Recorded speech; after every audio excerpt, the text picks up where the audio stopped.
This is going to be a little bit different than what I did the other night. This is the other half of demolishing Islam. And I don't apologize for saying that. I have said it for years that I think we really need to see Islam stopped in our lifetime. Not Muslims, but Islam. Now, let me make a distinction. And for those that, whenever these videos get put up on ELF, on their focal site, the Muslims grab them and they pull them down. And then they unpack everything I've said, and then they take me on, and it's great fun. So I know this is all going to be, you Muslims, you're going to take all of this stuff and you're going to pull it down. And this is one way to engage. In some ways, it's a good way also to be peer-reviewed. This is a way of being peer-reviewed. I know that hundreds of Muslims are going to see what I'm going to say today, and they're going to put up videos. I'm going to have to then respond to them. And that's how we learn, and that's how we actually increase. And so it's great fun, this kind of interaction. Let me give you a background as to why and who I am, so you understand why I'm saying what I'm saying, because it may disturb you, especially being European, this kind of talk. I grew up in India, was born in India. My parents were Mish kids, were missionaries. My grandparents were missionaries, so I'm third generation Mish kid from India. My grandparents went to India in 1913, and my family's still there. My sister and her husband live there, and they're not going to leave. My parents' graves are there. My grandfather's grave is there. They never left India. They loved it so much, and dedicated their whole life. And to understand why Islam, all of North India is mostly Muslim, and we are now the second largest Muslim country on earth. India is.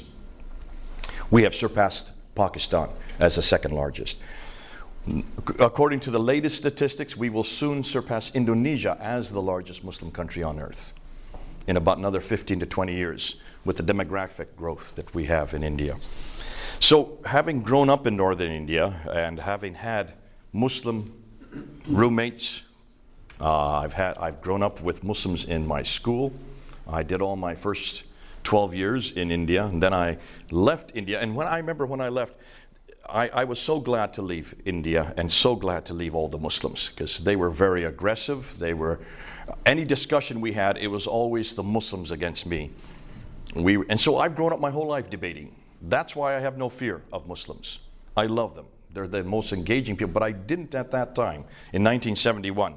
And I was so glad to finally leave and go to a place called America. Now, my accent is American, right?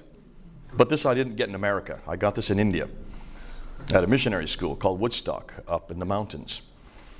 So when I talk to Indians, I talk like this. They say, "What are you doing? White man talking like this." But I can't help it, you know. We talk like this all the time. This is the way we talk whenever we're in that environment. Moving into the American accent, I have to use that in the West. And it's that background that prepared me for what I'm doing now. I didn't plan to go back to the Muslim world. I married a Mish kid like myself from Kenya, Judy. Here's her picture here, my wife. And she grew up in Kenya. I grew up in India. We met in America in undergraduate studies. But after we got married, I was doing postgraduate studies at that time, and I went to a seminar, a one-day seminar, something like what we're doing today, on Islam. And we were told back, this is 1981 now, so we were told back in 1981 that there were 800 million Muslims. Huge number. How do you compute a number like that? Too big. But then we were told that there were only 1,500 missionaries working amongst them. Now that number I could compute. That was a small number, and we were told that 1,500 only made up 2% of all missionaries. So worldwide, we were sending only 2% to the fastest growing religion on earth. And those two numbers were like a slap in the face. And I turned to my wife and I said, "What in the world are we doing wrong? Why is it we're only sending 2% to the one religion that's attacking us at our foundation, the one religion that is growing faster than any other, the one religion that is taking over the world?" Now that back then in 1981, it was still pretty much in the Muslim world. There weren't that many Muslims in the West yet. And so we went to our mission board and we said, "Listen, send us to the Muslim world." And they had no work with Muslims, which was symptomatic of the very problem. So we were seconded, that means we were lent out to SIM, which used to be called Sudan Interior Missions. Now they call it Society of International Ministries. And they sent us to Senegal, West Africa. By this time, I had a master's degree in Islamics from Fuller Seminary under Dr. Dudley Woodbury. So I thought I knew everything I needed to know about Islam, having grown up with it, having had a master's degree in it. And I went to Senegal. And the reason why they sent us to Senegal is because no one else wanted to go there. Because you have to learn 2 languages to go to Senegal. You have to learn French, and then you have to learn Wolof.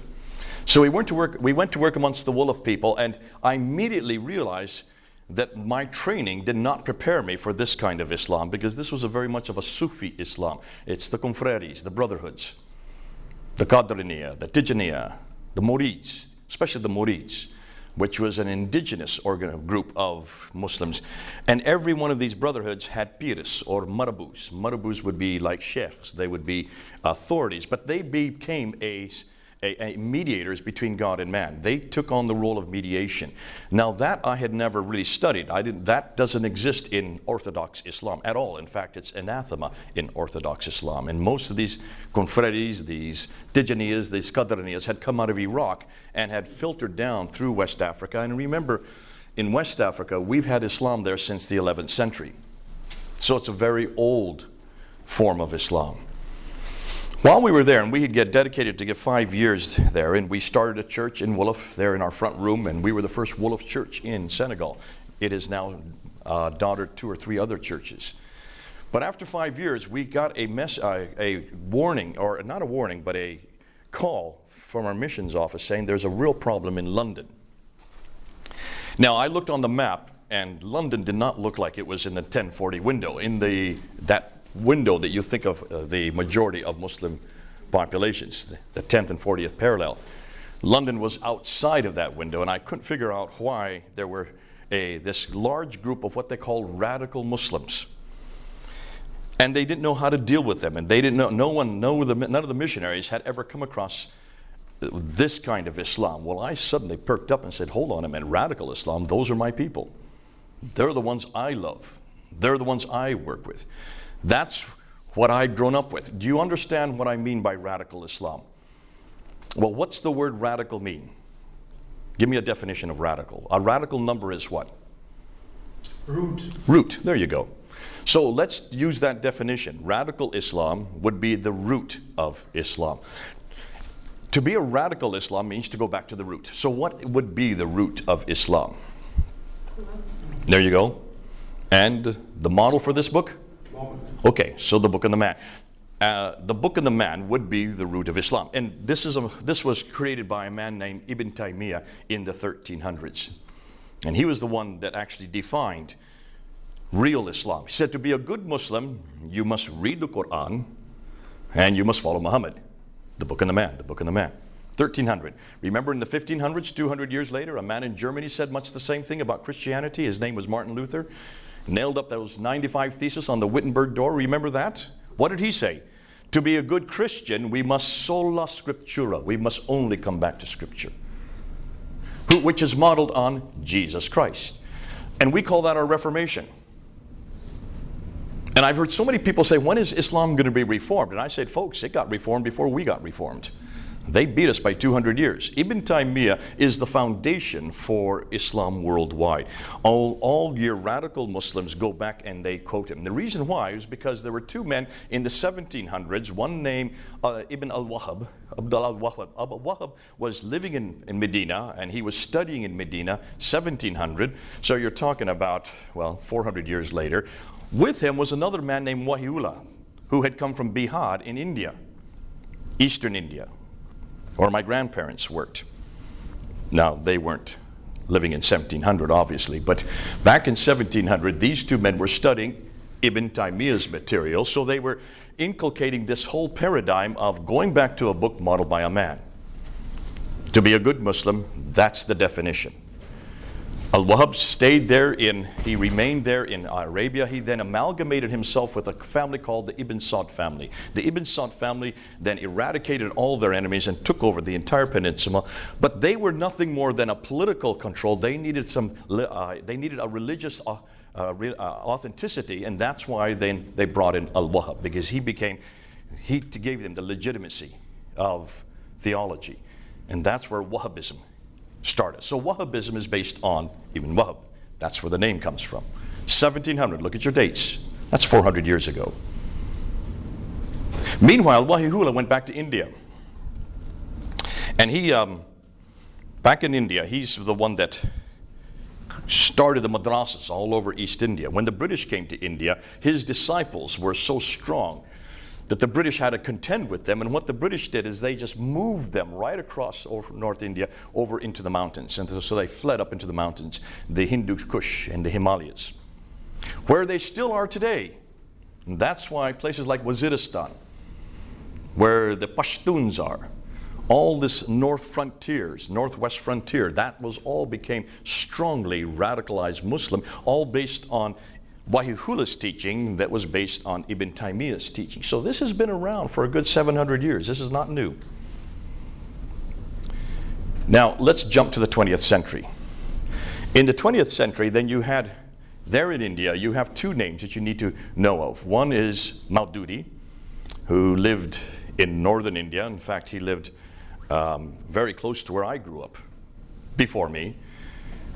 And in the 1920s and up into the 1940s, he was in the city of Deoband, which is between Delhi and where I lived, up in Mussoorie, up in the mountains. I remember whenever I'd go back to visit my parents from boarding school, the train would stop there in Deoband, and there'd be these big, huge madrasas on either side of the railway tracks. Now, being a young kid, I didn't really see the significance of these huge madrasas. I've now learned more about them now that I've left. But it was fascinating because he then in 1947, when India got its independence, he then took a move from India and moved over to Pakistan and started the Jamaat-e-Islami. And the Jamaat-e-Islami then took over many of those madrasas in the northwestern frontier. And they created huge schools of training, all training and teaching Ibn Taymiyyah's material. Go back to the Quran, modeled by the Prophet Muhammad. Their students were talibés. Talibé means student in Arabic and in Urdu. The talibé became the Taliban. The Taliban then moved into Afghanistan, because that's all Pashtun, they're all the same tribe. Moved into Pakistan and threw out the Russians. That's probably where you all came into the picture. That's where many of you then were living, and you know what happened once they threw out the Russians. Meanwhile, in Delhi, even before that, in 1920s, a man named Muhammad Ilyas. Muhammad Ilyas was another very radical Muslim who had been brought up on Ibn Taymiyyah's material. He had been heard about all that Wahihullah. But in the 1920s, he started another group called the Tablighi Jamaat in Delhi, capital of India. And remember, at that time, Pakistan, India, and Bangladesh were all one country, created by the British.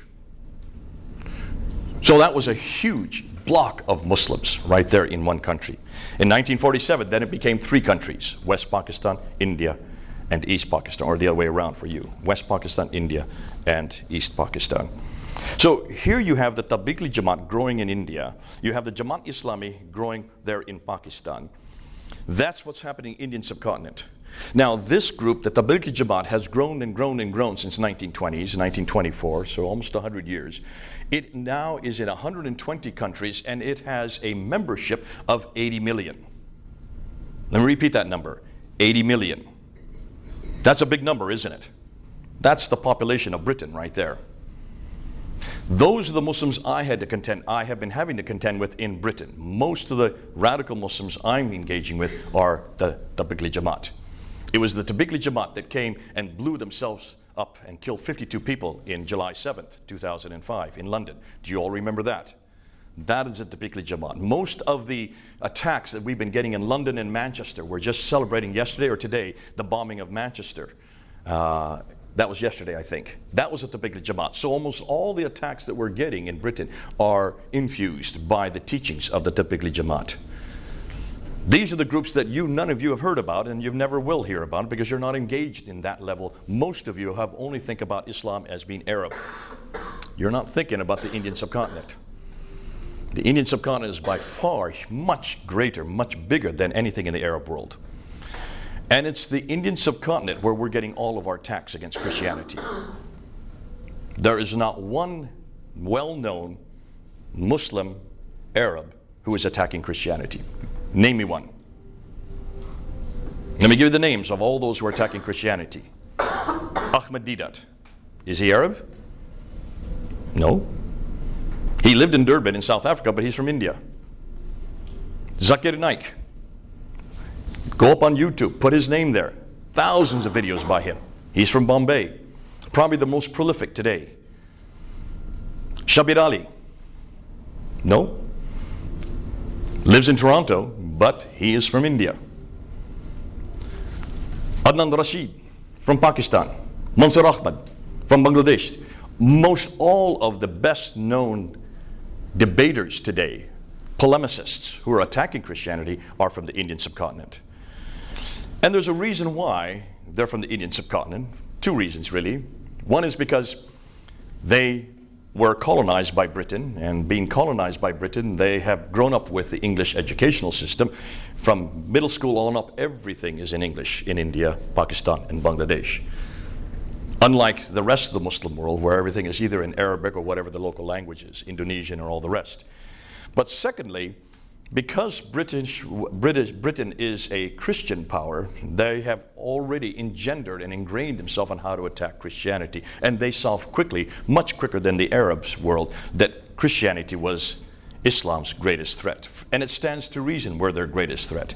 Because we stand against everything they believe. We stand, if you look and see the two religions, when you look at them and you do a comparison between Islam and Christianity, Christianity in every major case stands against Islam. So can you see then why in the Indian subcontinent this has gone much quicker, much faster? And the other reason is, just look at the numbers. Just look at the numbers of Muslims in Pakistan, India, and Bangladesh. If you just add up their Muslim, not Hindu, not anything else, just Muslim population, you have over 650 million Muslims. Look at the numbers. There's nothing that is as big as that. Nowhere else in the world is as big as that. Indonesia only has 200 million. The whole Arab-speaking world, the entire Arab-speaking world, is only 270 million. 650 million just in one block. And yet we're not doing anything, hardly anything. No one wants to go to the Indian subcontinent. So that's why I've dedicated and done most of my work in the Indian subcontinent. That's why I have to work in this area. Because when you work with Indians and Pakistan and Bangladesh, you have to engage in the historical critique. The reason why is because they're using it. No Arab, I've never met an Arab that attacks me historically, or that even defends Islam historical. They don't even understand that there's a problem there. And the reason why, it's not that they're not intelligent enough, it's because Christianity is so small and so weak, it doesn't even appear on the radar. It's not a threat to them. There's no threat. Whenever I'm at Speaker's Corner, for 25 years, I would go every Sunday down to Speaker's Corner, and I'll be there this next Sunday, in a few days, and we would engage with whoever's in front of us, and almost invariably, if I'm talking to an Arab, I'm just going to go in a circle with them. They have never heard of the Trinity. They won't even know about the Christology of Jesus. About authority of Scripture, they don't even know that that's a problem. None of these things they've never heard this. They have no idea that Jesus died on the cross or Isa died on the cross. These are things that they don't think about. They want to talk about George Bush. They want to talk about Trump. They want to talk about politics. They want to talk about Israel. They want to talk about anything but not theology, because they don't believe that there's a problem with theology. They don't even know that we have a difference in theology. So I don't engage at that level with them. Well, that's not quite true. I make sure we engage theologically, because I'm not there to talk politics. I don't care dilly swat about politics. That's not true. I do, but not when I'm engaging with Muslims.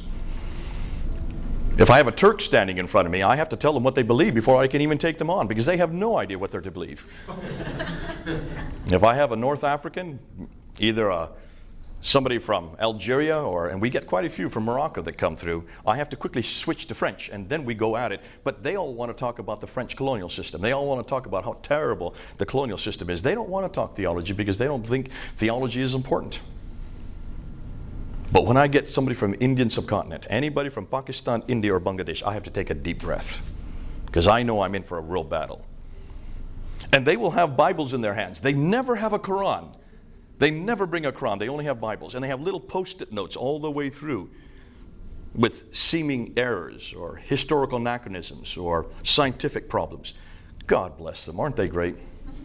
I'm so excited when I see a Muslim with a Bible in their hands, because then I know I'm home. I know that we're going to have a great discussion. And we usually go out to tea afterwards, and usually they pay for it. And this is the lovely thing about Muslims. They love, especially from the Indian subcontinent, they love to talk theology. And they love to talk about two things.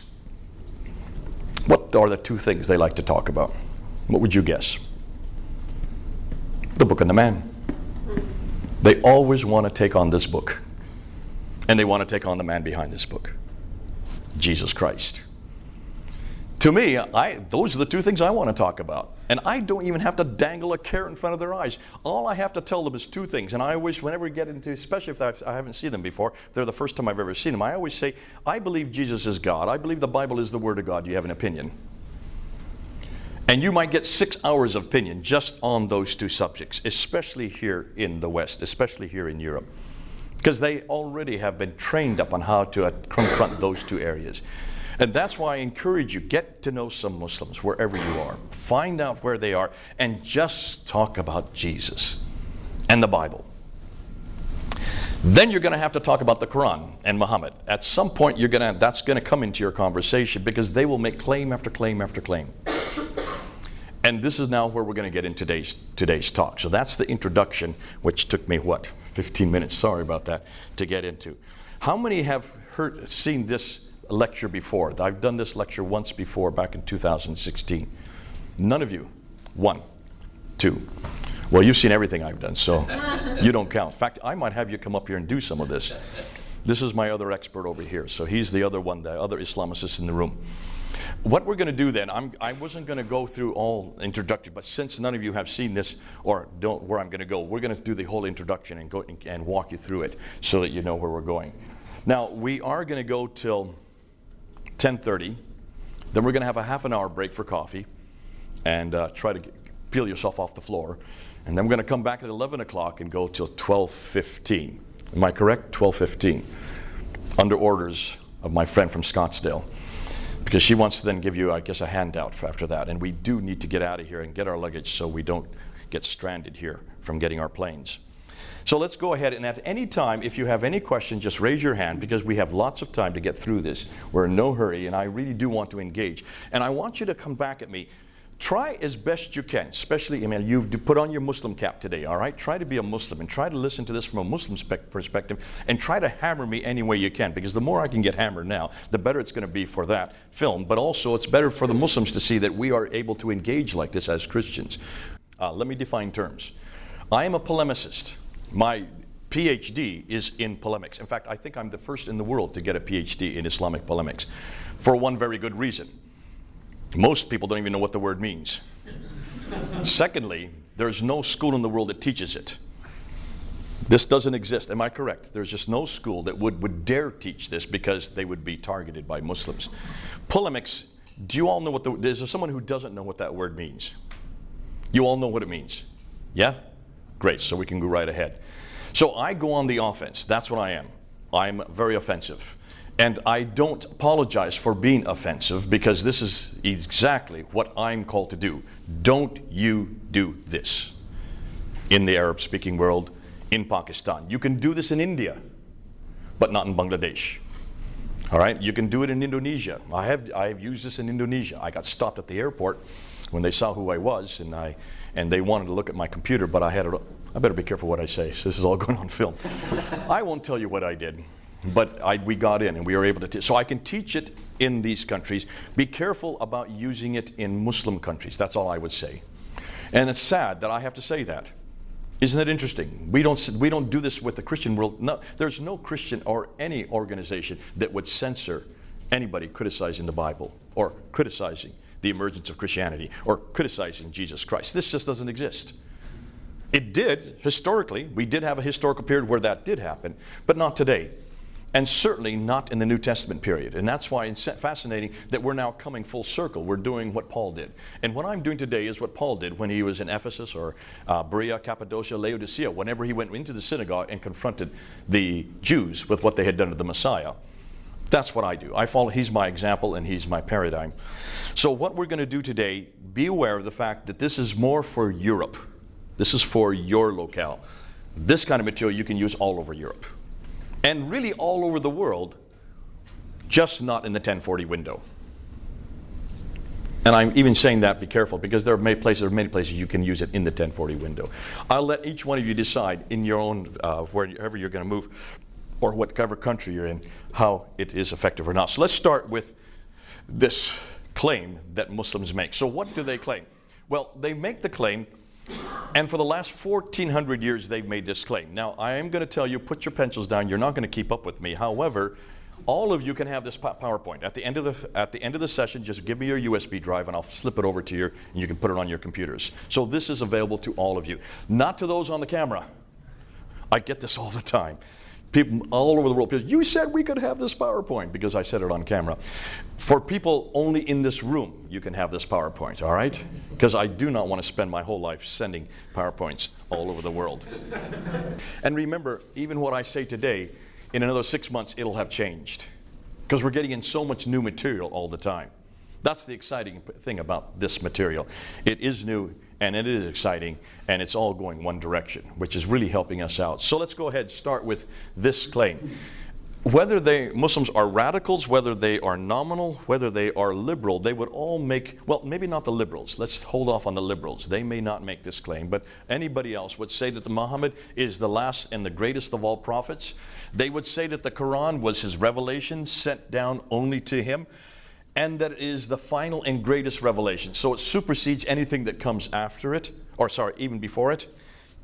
And therefore, Islam is the final religion based on Muhammad's life and sayings and the Quran's teaching. So that's the book and the man. The teachings of Muhammad would be the Sunnah, and that would include the Sirah, which is the Siratul Rasulullah, his biography, the Hadith, which would be his sayings, the Tafsir, which would be the commentaries on the Quran, and the Tahriq, which would be the history. So those are the four genres of the Islamic, or the Sunnah of the Prophet, looking at his example to then apply what's in the Quran. So, Islam is completely dependent on one book and one man, the book and the man. So we need to investigate both the Quran and Muhammad and see if indeed the Muslims are correct. We've already done the book 2 nights ago, and that, by the way, is up online. That what I did 2 nights ago is already up online on Fander Films. If you want to take a card, here's the thing on YouTube, Fander Films. Go up and look at it. I put it up about a month and a half ago. It was a talk that I did on the Quran in Hong Kong back in November, where I was to debate a Muslim, and he never showed up. So what I did, we decided to go ahead and put it and do it at the university there, the city university. The day before we were to do that talk at the city university, the Muslims in Hong Kong went to the authorities and said that I was a hate preacher and that I was an Islamophobe. Now, the city university didn't even ask to talk to me about it. They just banned me from the university, just like that. This is the second year running where that has happened. The year before, in 2017, I was also in Hong Kong to go to another university to talk a similar talk, and we had already started the talk like we're doing right now. We were halfway an hour into the talk when the authorities came and threw us all out, 200 of us. And we all had to walk down the hill to a church and continue it. But you can ban us all you want. We still film everything we say. And that went up on my Fander Film site about a month and a half ago. Over 40,000 people have watched it now. And we're getting reports. Muslims are now contacting me who have become Christians because of that talk. The same talk that you all heard, but you heard very encapsulated, very short form, that is now up. So you can get the one on the Quran on Fander Films. That's up there now. Now this here is the next step.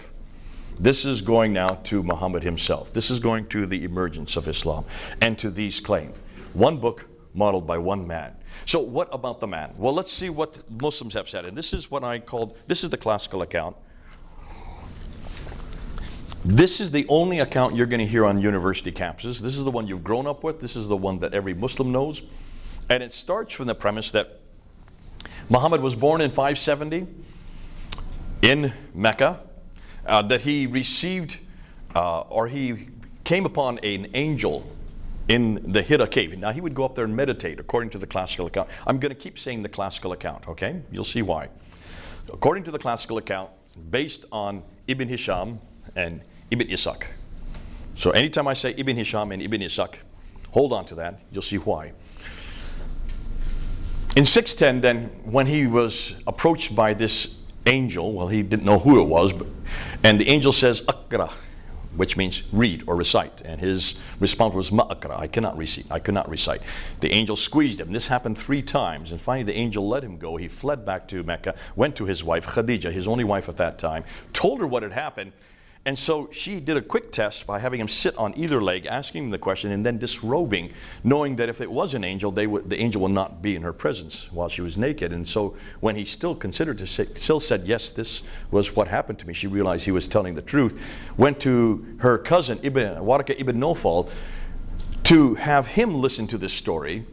Waraka ibn Nawfal, according to the traditions, was a Nestorian Christian. Isn't that interesting? So her cousin is the one that listens to the story, turns to Muhammad and says, "Truly, you are a prophet. This is a revelation coming to you." So it's a Nestorian Christian that gives Muhammad the authority as a prophet. One of the ironies of history. He then starts to receive these revelations, and he receives them from 610 to 622 there in Mecca. He then, while he's receiving these revelations, he then recites them. He does not write these down. His companions there in Mecca would memorize what he was saying. So if you look at the Quran and you just split it in half, now this goes from right to left because it follows the Arabic. That would be Medina, this would be Mecca. So it's these surahs at the latter half, the second half of the Quran. There are some Medinan material here, and there is some Meccan material here, but that's the Meccan. It's the second half of the Quran because they're the largest surahs. Sorry, the other way around. They're the smaller surahs. So these revelations were much more short-winded to begin with, and they got more and more long-winded as he moved to Medina. He moves to Medina in 622, but before he moves to Medina, and then 621, he is woken up in the middle of the night, and he's told to go up on the back of a winged horse who flies him up to Jerusalem, and from Jerusalem he goes up to the 7 heavens, gets up to the 7th heaven, and meets Allah up there, who tells him to pray 50 times a day. Comes down to the 5th heaven, meets Moses. Moses said, "How many times did I ask you to pray?" He says, 50. He says, that's way too many. Go back up and see if you can get it down. So he bounces back and forth between the 7th and the 5th heaven, bringing the prayers down from 50, 45 down to 10, 5 prayers. Once he gets it to 5 prayers, Moses says, "Fine, now you can go back down to earth." That's where we get the 5 prayers from. It's called the Miraj, and that happens there in 621 while he's in Mecca. Interesting. So the 5 prayers all Muslims pray today come from Moses. And it's fascinating because you will not find 5 prayers in the Quran. You will only find 3. Ironic, isn't it? Nonetheless, this happens in 621. 622 then, he is invited by the Ansar there in Medina to come up and arbitrate between the Ansar and the Jews. The Banu Qainuqa family, the Banu Nadir family, the Banu Qurayza. These are the 3 Jewish tribes that were very wealthy, and they were dominating the trade, and the Ansar were having difficulties with them, and that's why they used Muhammad as a neutral arbiter to come and do that arbitration. So he moves up in 622. It's known as the Hijrah. Hijrah means, as you know, it means exodus. So he has an exodus to Medina with around 80, some traditions say as many as 200 followers. So it was not very large. Not very many people at that time. 622 then, he starts receiving this part of the Quran, the first part, the Medinan material, much longer, much more violent. These are the problematic chapters, not these. 622 then, that begins, and then between 622 and 633, then in 630, he then moves down to Mecca, takes over Mecca without firing a shot. So now he controls all of the central part of Arabia, called the Hijaz, and then in 632 he suddenly dies, which tends to happen to all of us. Now, at his death, the Quran had not yet been written down. It was still on pieces of bark, stones, and in the memory of his companions. Abu Bakr takes over control, and he rules for 2 years. And at that time, he then is the first to have the Quran written down. He takes a man named Zayd ibn Thabit, who is the secretary of Muhammad, gives him that responsibility. So there's the first recension, the first copy, the first codex of the Quran written in 632 to 634. Abu Bakr dies, normal death. Umar takes over, and he's the one that starts to expand the borders and starts moving right across North Africa, in your direction this way, and then goes this direction over towards the Sassanid area. The Sassanids, these are the Persians. Now, he then is killed in 646, and Uthman takes over. So he's the third caliph. Caliph would be like a king.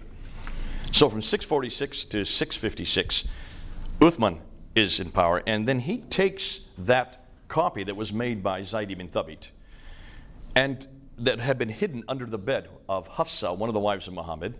He takes that copy of hers and has Zayd ibn Thabit redo that Quran again, recopy it, and to do it in the Qurayshi dialect. That happens in around 652. And then from that one copy, they make 9 copies, send it to 9 different provinces, and then he is killed in 646, and the cousin and son-in-law of Muhammad, Ali, then takes over as the 4th caliph. And he only survives 5 years. In 651, then he is killed at the Battle of Siffin by Muawiyah. So here you have the 4 caliphs, you have Muhammad's life, and you have the 4 caliphs. And sorry, did I say 651? 661, because he takes over in 656 to 661. So that's the story, the classical account. Have any of you heard any different? Now, you may have heard many other things. I'm just giving you the bare skeleton, okay? Is there any reason to doubt that? Everything I've told you, where does it come from? I helped you out about 5 minutes ago. I gave the names of where this comes from. Ibn Ishaq, Ibn Hisham, Al-Bukhari, Sahih Muslim, Ibn Dawud, Al-Tabari. Have you heard these names before? If you were a Muslim, and those who are listening, you would know these names immediately.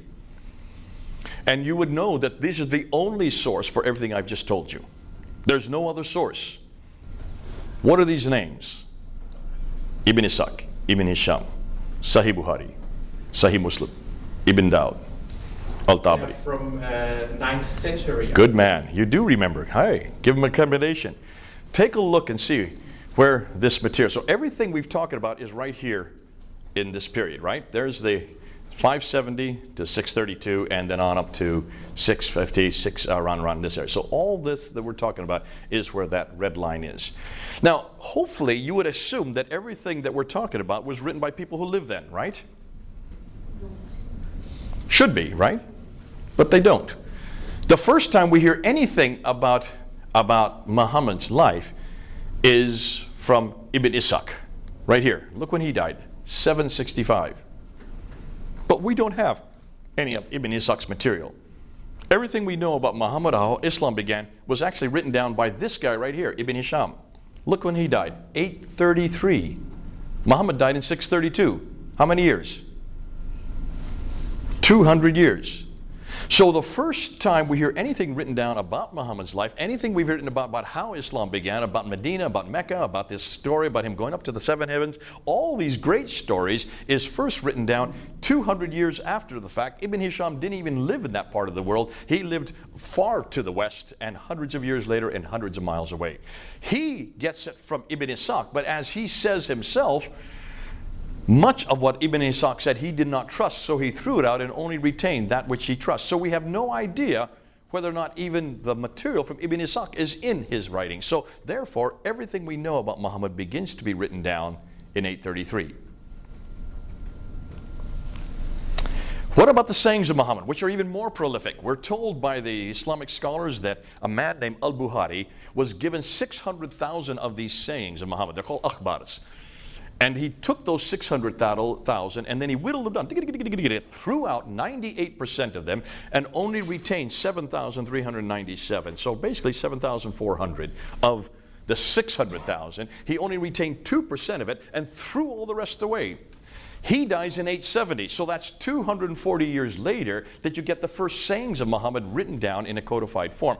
We don't even have Al-Bukhari's original text.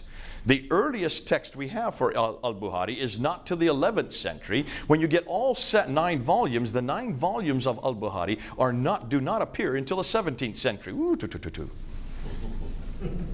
Are you seeing what I'm saying?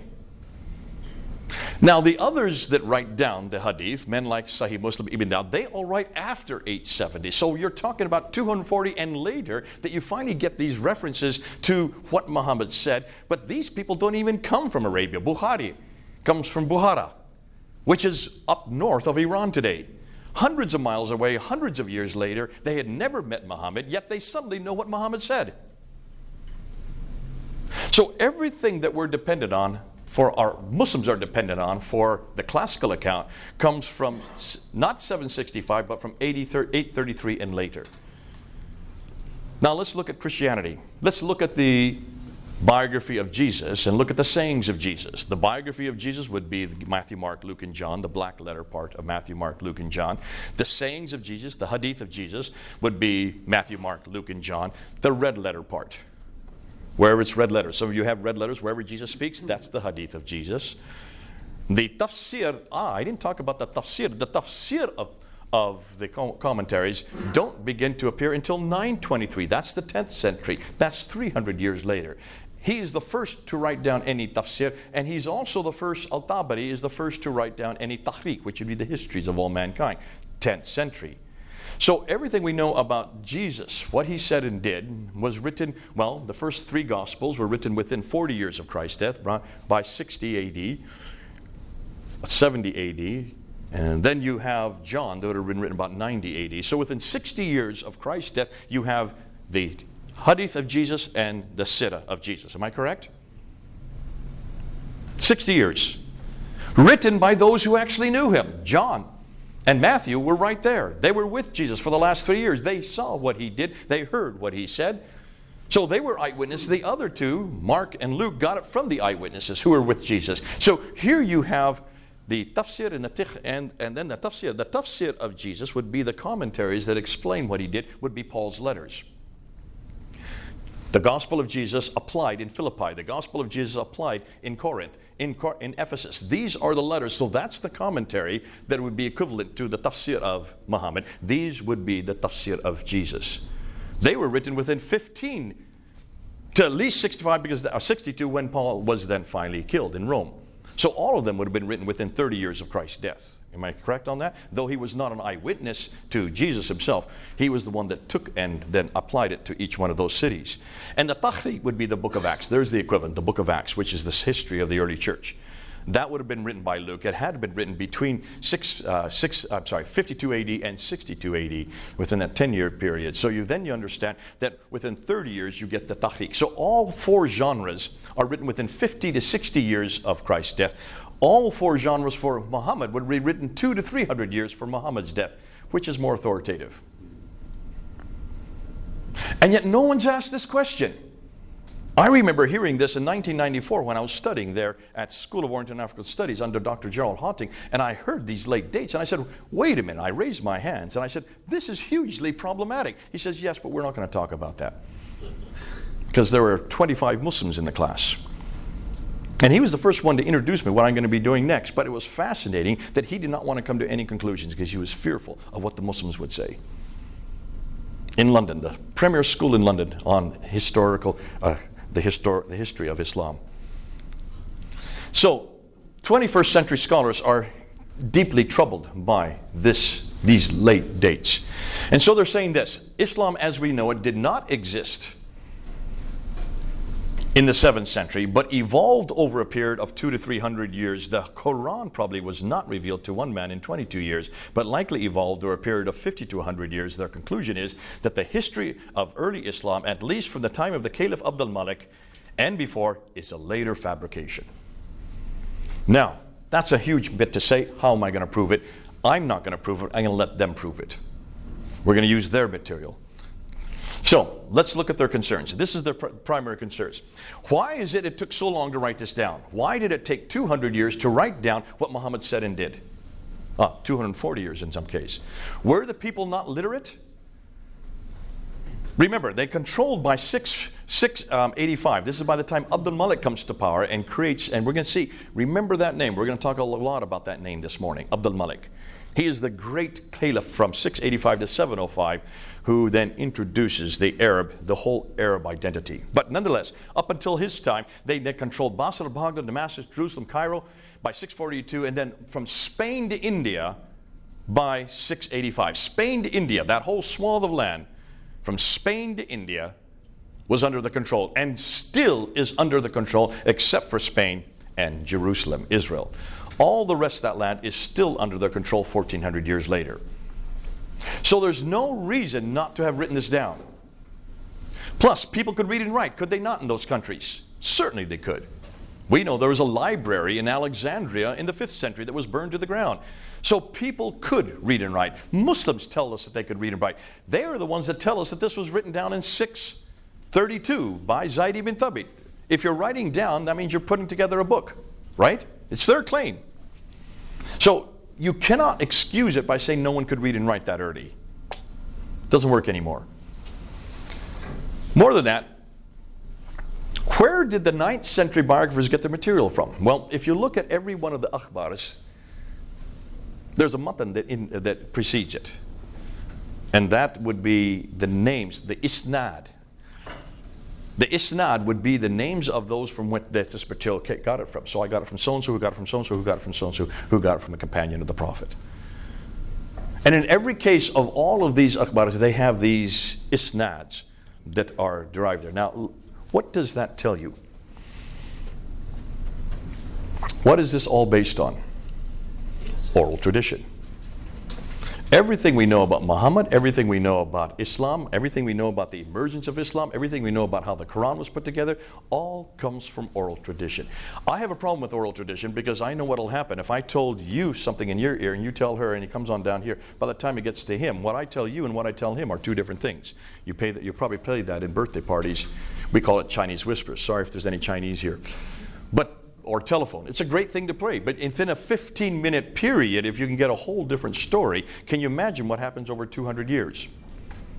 And so you can see that this is problematic. This is enormously problematic if everything that Muslims are dependent on, everything they know about how Islam began, who their prophet was, and also how the Quran was written, is all based on oral tradition.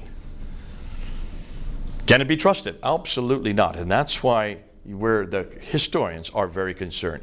And what they're saying is, why not, if we cannot trust it, why don't we go back to the 7th century? Let's go back to the 7th century. Let's go to this time period when the world looked like this. And this is by 661.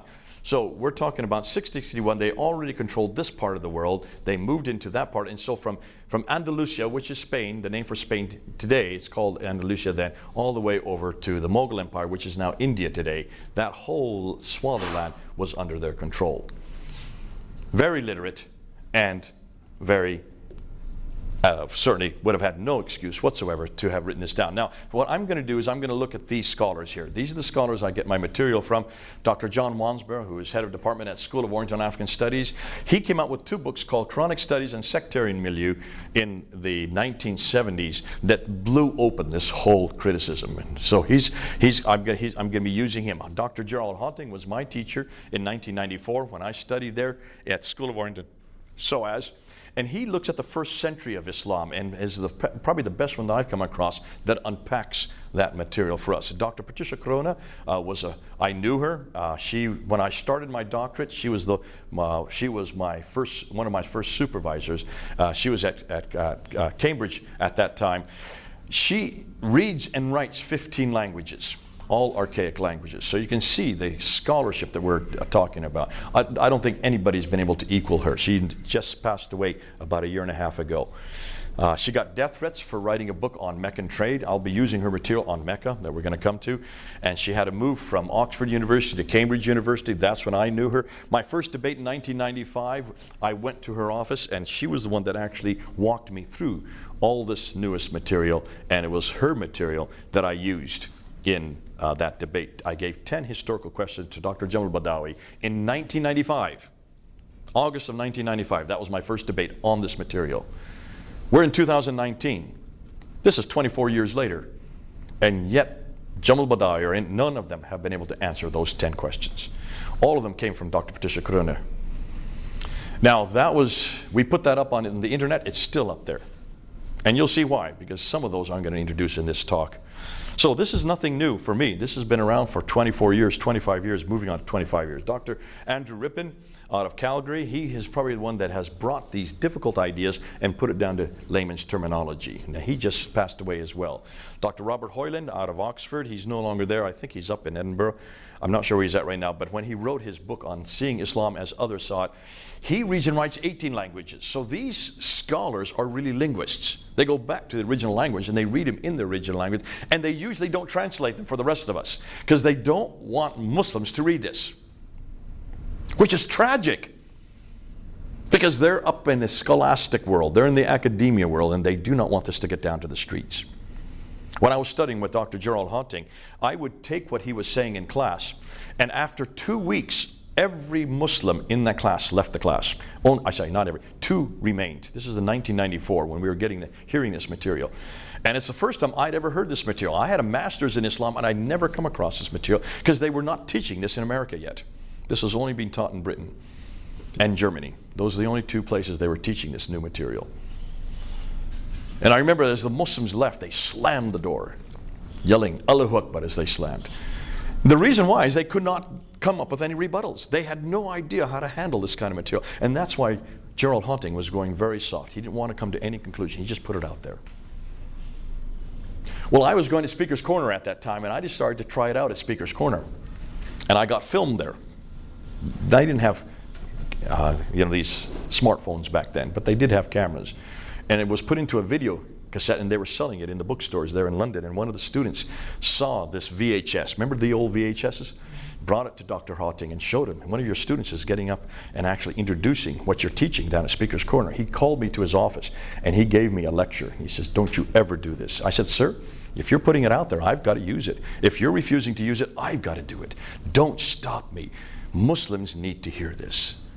It's no good for you just teaching it in a class and keeping it couched and keeping it private. This is devastating for Islam. This is going to destroy." And I said it to his side, this is the Achilles heels of Islam right here. And here you are keeping it to yourself, keeping it in academia, where it doesn't belong. Thank God that you're doing the research, but let us, if you're not going to do it, don't stop me from doing it. Let me get it out there. 1995, I was introducing it. I was, back in the 1990s, the Speaker's Corner was very violent. This is before Muslims became peaceful. There was no narrative of peace back in the 1990s. That only came after 9/11, where the narrative suddenly changed overnight. But back then, they would have all these speakers on different ladders, and there was about 10 speakers down there, and all around there would be their talibis, their disciples, from the Jamaat Islami, the Tablighi Jamaat. And I would go into each group, and I would try to confront the speakers. And I remember introducing Dr. Gerald Hunting's material. And one day in 1995, the guy who was up on the ladder, he was a convert, a Trinidadian convert to Islam. I can't remember his name anymore, but he got off the ladder, and he had been a professional boxer. And he just slammed me, and I went flying, and I went out. I went unconscious. I don't know what happened after that. What I was told is about 60 Muslims came and started kicking me on the ground. And then a big black man came and laid on top of me and took all the blows. That's what I was told. The police finally got and were able to pull me out, and it was in the news the next day. And I asked the police, "Where's this black man? I'd like to thank him." He says, "He's disappeared." Had no idea who he was. A number of years ago, I was at Speaker's Corner, and I was on a ladder. And this time, what was back there in 1995, the police were so concerned because they said, "Listen, next time you're going to die. There's no way we can protect you. You've got to get on a ladder so we can see you at all times." And I said, "Okay, I've never been on a ladder before, and I'm not really good at homiletics, and I don't know how to," I couldn't string a lot of words together. I wasn't really as clever as I am now, because Speaker's Corner trained me to do what I'm doing now. And they said, "You've got to get on a ladder, at least for your own protection." So I said, "Okay, I'll get on a ladder." And I've been on a ladder ever since. I'll be on a ladder this Sunday. But I was in the middle of a debate. I had done about 4 debates. What was happening by 2010, 11, 12, I can't remember if it was 2012, I would talk to the camera and I would tell Muslims, "Listen, I'm here every Sunday. If you have any problem with what I'm saying, come and see me. Come and debate me." And I always keep a second ladder for that reason. And they would come, these guys would come from all over the world. They would come and we would have these half-an-hour debates. 5 minutes, 5 minutes, 5 minutes, 5 minutes, back and forth 5 minutes. And it was so much fun because you really engage with them very quickly, and you don't know what the subject is, but you don't have any computer, you have no books in your hand, you have nothing, you just have to have it all in your head. And it's a great way to learn how to engage like that, because if you can do it at Speaker's Corner, you can do it at tea shops, anywhere in the world. And it's a great way to train us. And after this one day, I had debated maybe 4 different Muslims, about half an hour each. I got off the ladder and suddenly I started getting beat up. I just started there punching me. These young, I think they looked like they were Middle Easterners, because they had never heard this kind of criticism before. And you can understand, if you're hearing this kind of criticism, how damaging it can be for the Muslims. And suddenly a big black man came and put his arms around me, said, "Let's go, Jay." And he took the blows for me. When I turned around to thank him, he had disappeared. So I call him Barry, my black angel. I was told by the Muslims that there are 2 angels above the branches who sit there, and they could see them. A fellow, Mubin guy in 2010, came from Canada, and he saw these angels on the branches above me, and he was scared to death. We went and had dinner afterwards, and he told me about it. And he had no idea what those 2 people were, why those 2 guys were why they were up in the branches. And I said, "Well, tell me, what did you see? Because I've never seen them. In the 25 years there, I've never seen anybody in branches above me, these big oak trees that we stand under there at Hyde Park." And he says, "Well, there were 2 men sitting on a branch looking at you and smiling at you. You must have seen them, Jay. They scared me. You must have seen them." I said, "No, but I know what you saw." And I said, "Every day I get up on the ladder, there are churches in America, 20 churches or so. I get up on the ladder at 4 o'clock in the afternoon. They're there at 11 o'clock in the morning, so 5 hours difference. They're starting to pray that I preach the gospel. They're starting to pray that Muslims hear it. They're starting to pray for my protection." You saw the answer to their prayers. Those were angels. I have never seen them. And I know that Christians see angels everywhere, but Muslims are not used to this. You have no idea of the index. That's why God wanted you to see them, so that when you told me you saw these 2 men, I could trust you before I could trust any Christians on this. So I call them Harry and Barry. Harry and Larry. Those Harry and Larry on the branches and Barry on the ground. But this is the kind of stuff that when you unpack it, you're going to have to use this kind of protection. When Haunting heard that I was doing this, I said to him, "You keep doing the research. I'm not asking you to go public with this. However, anything you publish, I can quote. So be careful what you publish. But please do publish it, because we want to quote them." And I said, I understand this is not your battle. You're nothing more than an academic. You don't have anything really, there's nothing that you're in, there's no reason why you would want this to go to the Muslims, because you don't have a better answer. You have nothing to give them. I do. And the question is, what do we do if we're going to talk about oral tradition, or we're going to talk about historical authenticity and credibility? Should we not apply that to every faith, including the Jehovah's Witnesses, including the Mormons, and especially the Mormons? Because I understand, and I'm not an expert on Mormonism like you are, but when you look and ask the same question, historical critique on Mormonism, it destroys Mormonism, especially with the glasses of Joseph Smith. That's my name, by the way. And I'm also a junior, just like he was, so it makes me problematic. Can you see then why, if this exercise that we're doing today must be done to every book? It must be done to the Book of Mormon. It must be done to the Upanishads, the Bhagavad Gita, the Vedas. All the Hindu scriptures have to also pass the same historical test that so far only the Bible has. So getting to your second question, there's the segue right into the second question. I don't want to leave them hanging. I don't want atheists to take this material and use it because they have nothing to replace it with. I want to make sure that when Muslims hear the criticism that we're going to give, the historical criticism that we're going to give on the emergence of what they believe has always been authentic, I don't want to then therefore destroy that faith, because God bless them, they have a faith in God. They already believe in heaven and hell. They already believe in the prophetic line. They already believe that there is a beginning and an end. And more than that, they also believe that there is a problem with sin. So already we have some commonalities. I just want to bring them home. And I want to bring them home through another book that has passed every one of the tests we're asking of the Quran. I also want to bring them home to another man that's also passed this historical test that we're now applying to Muhammad. So for heaven's sakes, don't destroy that. But I also want to say the same thing to all of our Jehovah's Witnesses, and certainly our Mormon brothers and sisters. They need to ask the question we're asking today of the Book of Mormon. And they're going to find that there are holes, enormous holes, historical holes with the Book of Mormon. Therefore, don't give up God, just come on home. Just come on home.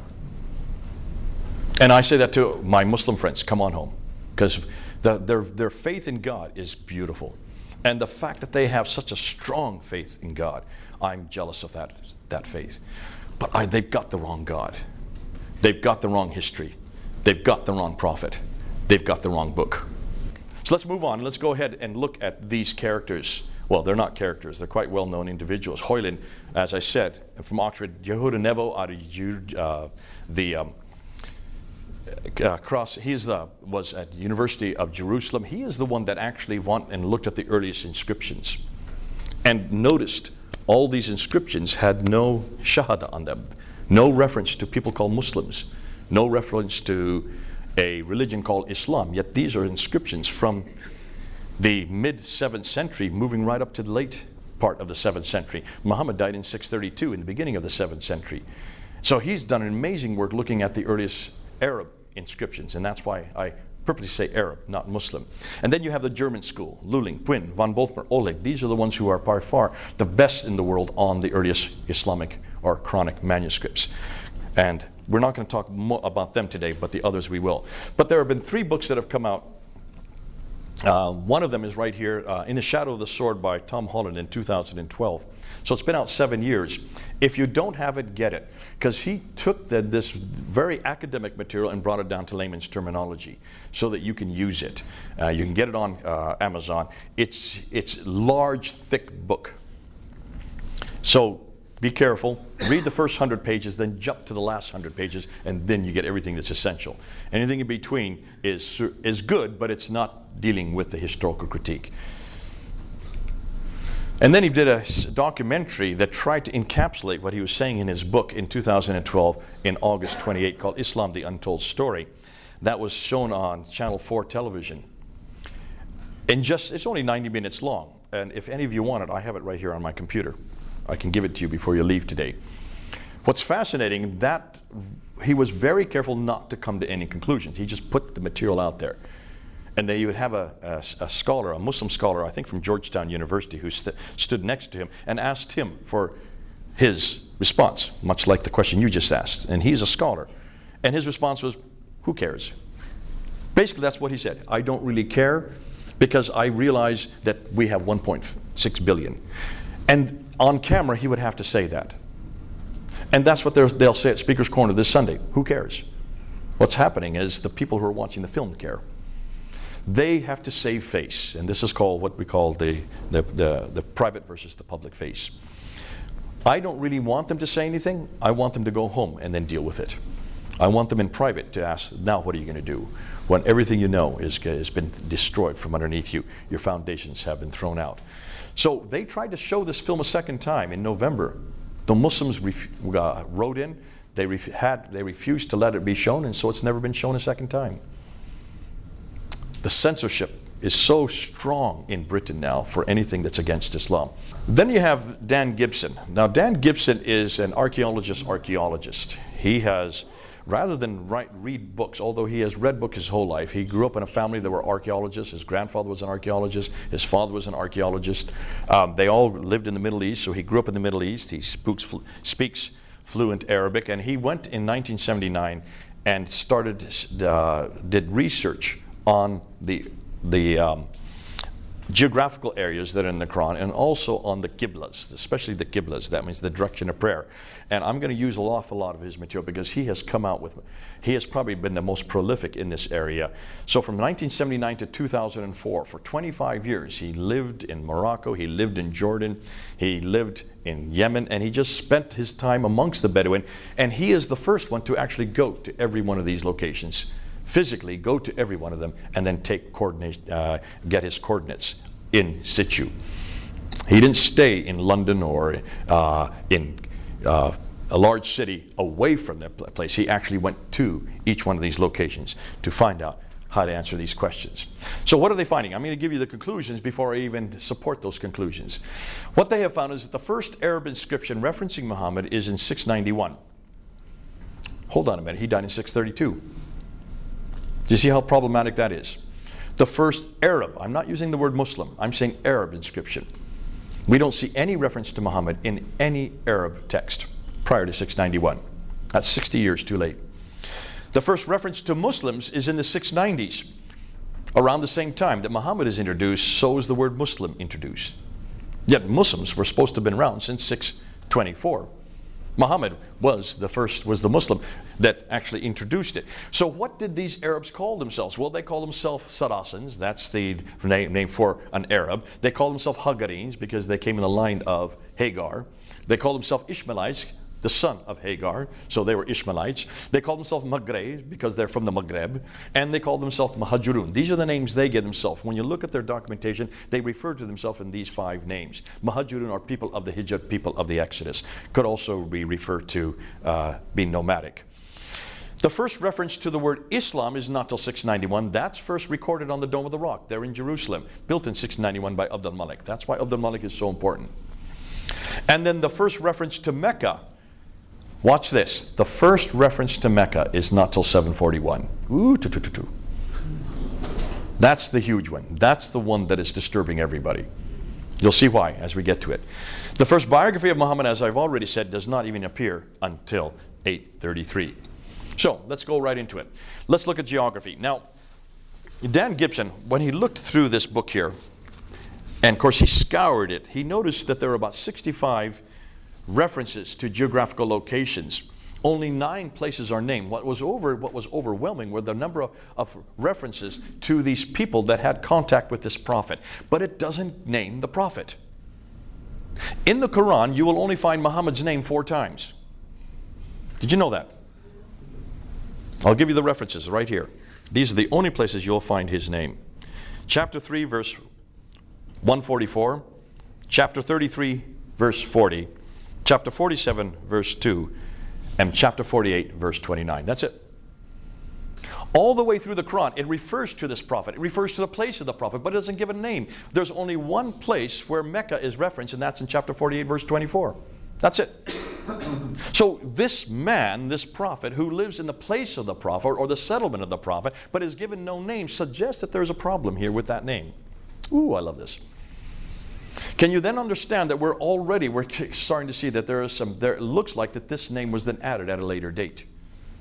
Nonetheless, what we do know is that this prophet 24 times has contact with people from Thamud, which are the Nabateans.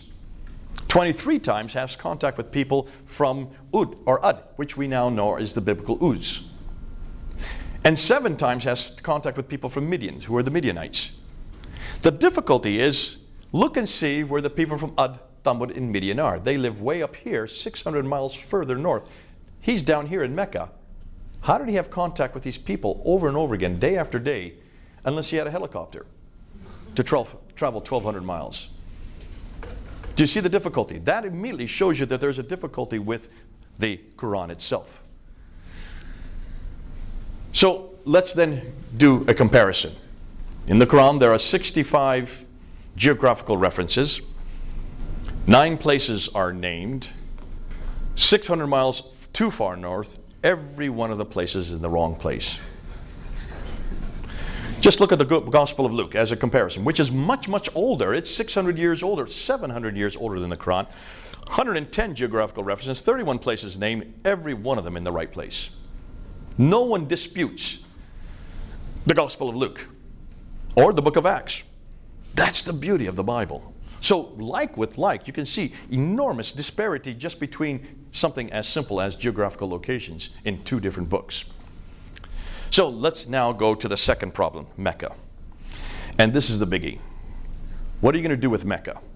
Well, it's only referred to in chapter 48, verse 24. That's the only place you will find. And all it says is, and he it is who hath withheld men's hand from you, and hath withheld your hands from them, in the valley of Mecca. So we do know it's in a valley, after he had made your victors over them, al-asir of what ye do. So that's it. That's all you're going to get from the Quran on Mecca. It's in a valley. We need to know an awful lot more.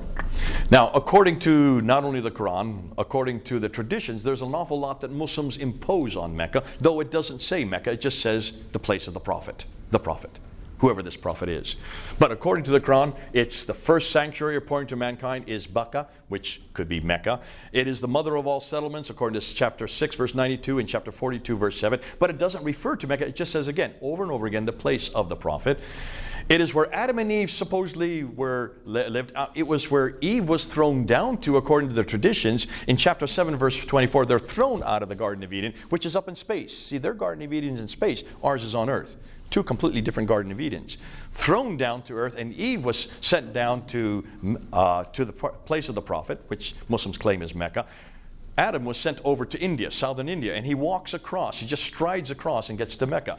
The guy must have been huge. But nonetheless, there you can see that reference to Mecca. So that would suggest that this place called Mecca was the first settlement for all of mankind. I'm guessing, because I don't think there's anybody before Adam and Eve. Am I correct? In chapter 21, verse 51 to 71, it talks about Abraham. It doesn't say Mecca, but he is in the place of the prophet, and he rebuilt the Kaaba with Ishmael. What is Abraham doing way down in Mecca, 600 miles too far south? He was supposed to be in Mesopotamia and in Canaan, way up in the north. But nonetheless, in chapter 21, he's there in the Kaaba, and he rebuilds, he destroys the images, the idols in the Kaaba, and then he's thrown into a fiery pit, which seems to come from the story of Shadrach, Meshach, and Abednego. And then according to the traditions, Muhammad, now the traditions are written in the 9th century, now they're referring to Mecca. But these are the traditions, not the Quran. According to the traditions, he then was born in Mecca, lived there till 622, so from 570 to 622, about 50 years, and that he then canonized the Qibla towards Mecca, according to chapter 2, verse 149 in the Quran itself. Yet the only reference to Mecca, as I said earlier, is in chapter 48, verse 24. And as I say, none of these verses reference the name Mecca. It's been imposed on it, and whenever you see it in the Quran, they always put it in parentheses, because it's not there in the Arabic. Important, whenever you see parentheses in the Quran, that's commentary. Okay? That's not the Quran. That's not the text. So, what we do know from the traditions is that this place where the prophet lived, that it was in a valley, in a parallel valley, according to Ibn Ishaq. It had a stream going through it, according to Al-Bukhari. It was outside the ruins where the pillar of salt, where supposedly Lot's wife was made into a pillar of salt. It had fields, according to Al-Bukhari. It had trees, according to Sahih al-Tirmidhi. It had grass, according to Al-Bukhari. It had fruit, according to Al-Bukhari. Al-Tabari talks about it has clay and loam. And both, according to the surahs, it had olive trees with mountains overlooking it, according to Ibn Ishaq. Now stop and think. This is a very fertile place. Am I correct? It has streams. It has a valley. It has clay, loam, trees. It has olive trees. Can you see the problem right there? There are no olive trees outside of the Mediterranean world. Nowhere. You only have olive trees in the Mediterranean world. You do not have any olive trees anywhere in Arabia. So you can see immediately when you look at this, this is not Mecca. Why haven't Muslims talked about this before? Why have no historians mentioned this before? Well, Dan Gibson saw this and he said, this doesn't make sense. None of this makes sense. He started the whole problem of Mecca. The difficulty is when you look at maps, this is just a modern day map looking back at the 7th century. Look at all the trade routes are in the green lines. And notice Mecca should be right here. That should be where Mecca is. Notice they don't go through Mecca. So here's another map of the trade routes. And notice they all go through, they come down through here, Petra. So these ones are coming down there. Notice this one here. That's important as well, the one that comes along the waterway. So here's a map. This is a map from the 6th century. That's where Mecca should be. It's not there. Here's another one. Mecca should be right there. It's from the 7th century. Mecca doesn't appear on that map. Here's another one from the 7th century. Mecca, still missing. A 7th century map, Mecca should be right around there, non-existent. Every one of the maps that we're getting from the 2nd, 3rd, 4th, 5th, 6th, 7th century do not have Mecca on them. It doesn't exist. So that's curious. Now let's look at this map. This is a modern map looking back, redacting back to what scholars believe existed back in the 7th century. And this is the map that Dr. Patricia Corona looked at, and she saw problems immediately. Now, Montgomery Watt, the famous Islamicist, Scottish Presbyterian, who is well known for creating what we know as the trade route theory, suggested that the trade coming from China and India over here could not come this way because of the Hindu Kush and the Himalaya mountains. So that stopped the trade from going this direction. So they had to come this direction. And they came to the western coast of India, Gujarat, and all the coastal areas. And they went across the Arabian Sea up through the Persian Gulf, disembarked there, and then they took their goods over here to the Mediterranean world. So all the trade needed to get to the Mediterranean world, they came this route. That was where trade went. Until the 5th century AD, when you had the Byzantines up here, were warring against the Sassanids, who were the Persians over here. So you had these two great empires warring against each other, which shut down all the trade going from the Persian Gulf. Had to be redirected, therefore, down here to Aden. Down here. See Aden there at the tip of the Arabian Peninsula? They would then take off their goods here in Aden and then tranship across along this green line here, all the way up 1,200 miles up to Gaza in the north. So it'd go from Aden to Sana'a to Najran to Taif, Yathrib, Khaybar, Tabuk, and then on up to Gaza. And what's interesting, when Patricia Crone looked at this map, she said, hold on a minute. There are two problems. First and foremost, you can see the Western Plateau here. Here's where the trade route goes, along the Western Plateau. But look where Mecca is. It's not on the plateau. It's down off the plateau. Can you see there's a detour from Taif to come down to Mecca, then to get back up to Yathrib up there. Yathrib is the archaic name for what is now known as Medina. What's more, she said, look at Mecca. It's not only on the Western Plateau, it's down off the Western Plateau, on top of which she said it has no water. How could it have been a caravan stop-off place, since it had no water to accommodate any caravans? It was not an oasis. It only has one well called the Zamzam well, and other than that, it was arid, had no vegetation. That was the first problem. Secondly, take a look at that map again, and this trade route theory that Montgomery Watt introduced, suggesting all the materials and goods coming from the east were offloaded here in Aden. What's wrong with that theory? Now, my 10-year-old son saw the problem immediately. Let's see if you're as clever as my 10-year-old son.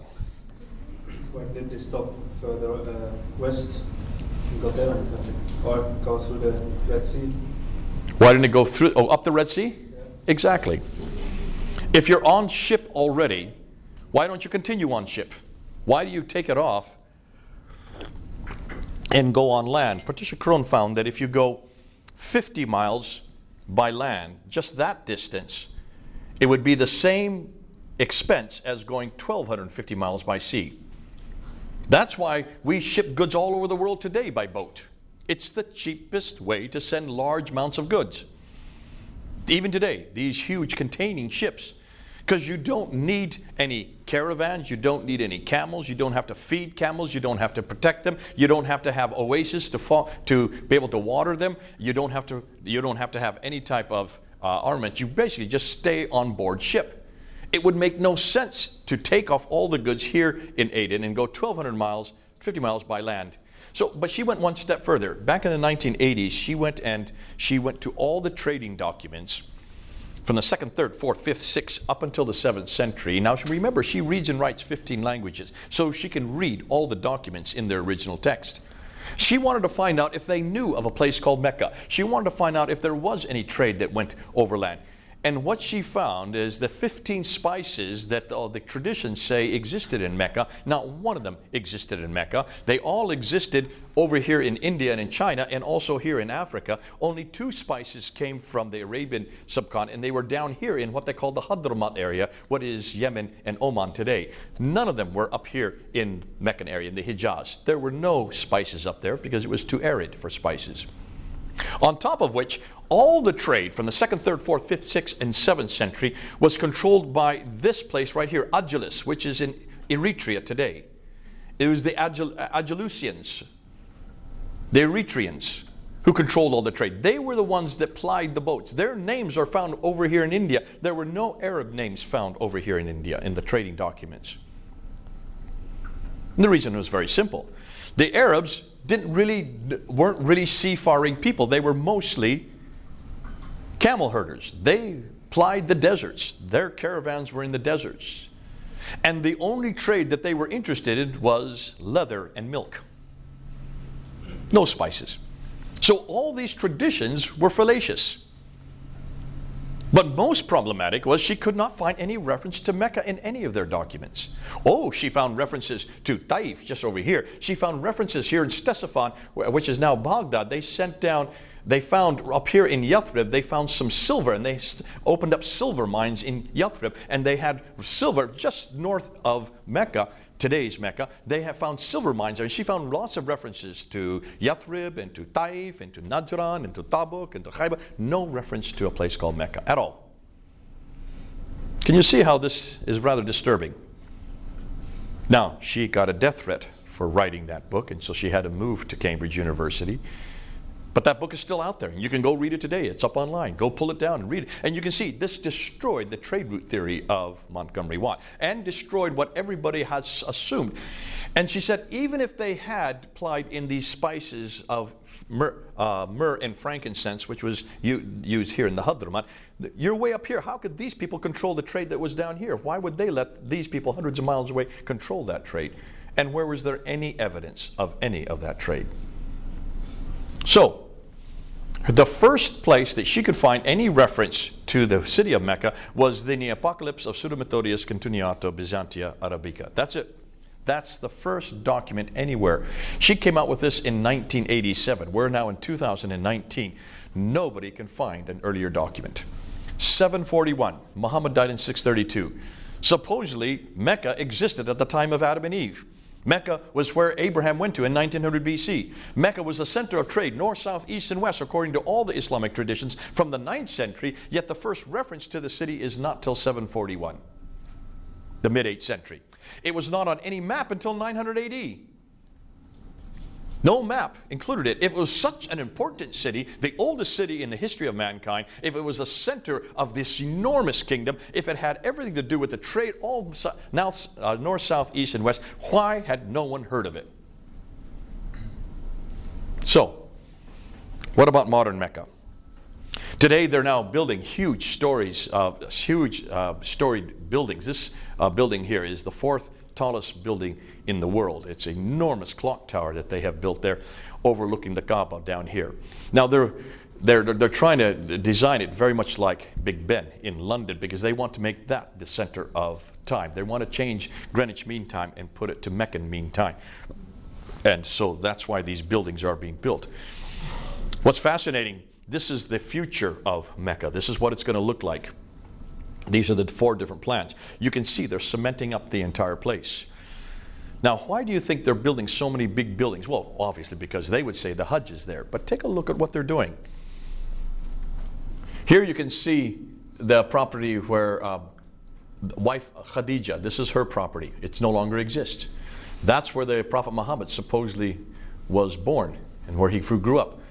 You can see it's now being covered over. Look at all these enormous amount of cranes as they're building up. They're going to build 62 of these skyscrapers all around the Kaaba.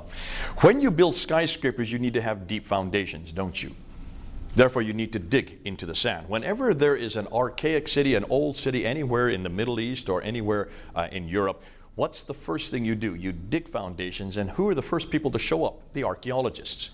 Because the archaeologists are licking their lips, because as you dig those foundations, you're coming across artifact after artifact after artifact, which recreates the history of the city, and they're doing the job for you. All you do is collect those artifacts and put them into a museum. And that's what's going on here. So the archaeologists are all there licking their lips, and guess what they have found? Zero. Proving that there is no history to the city. This history has no city that goes back to the 7th century. Now you can see why they're cementing the whole place up.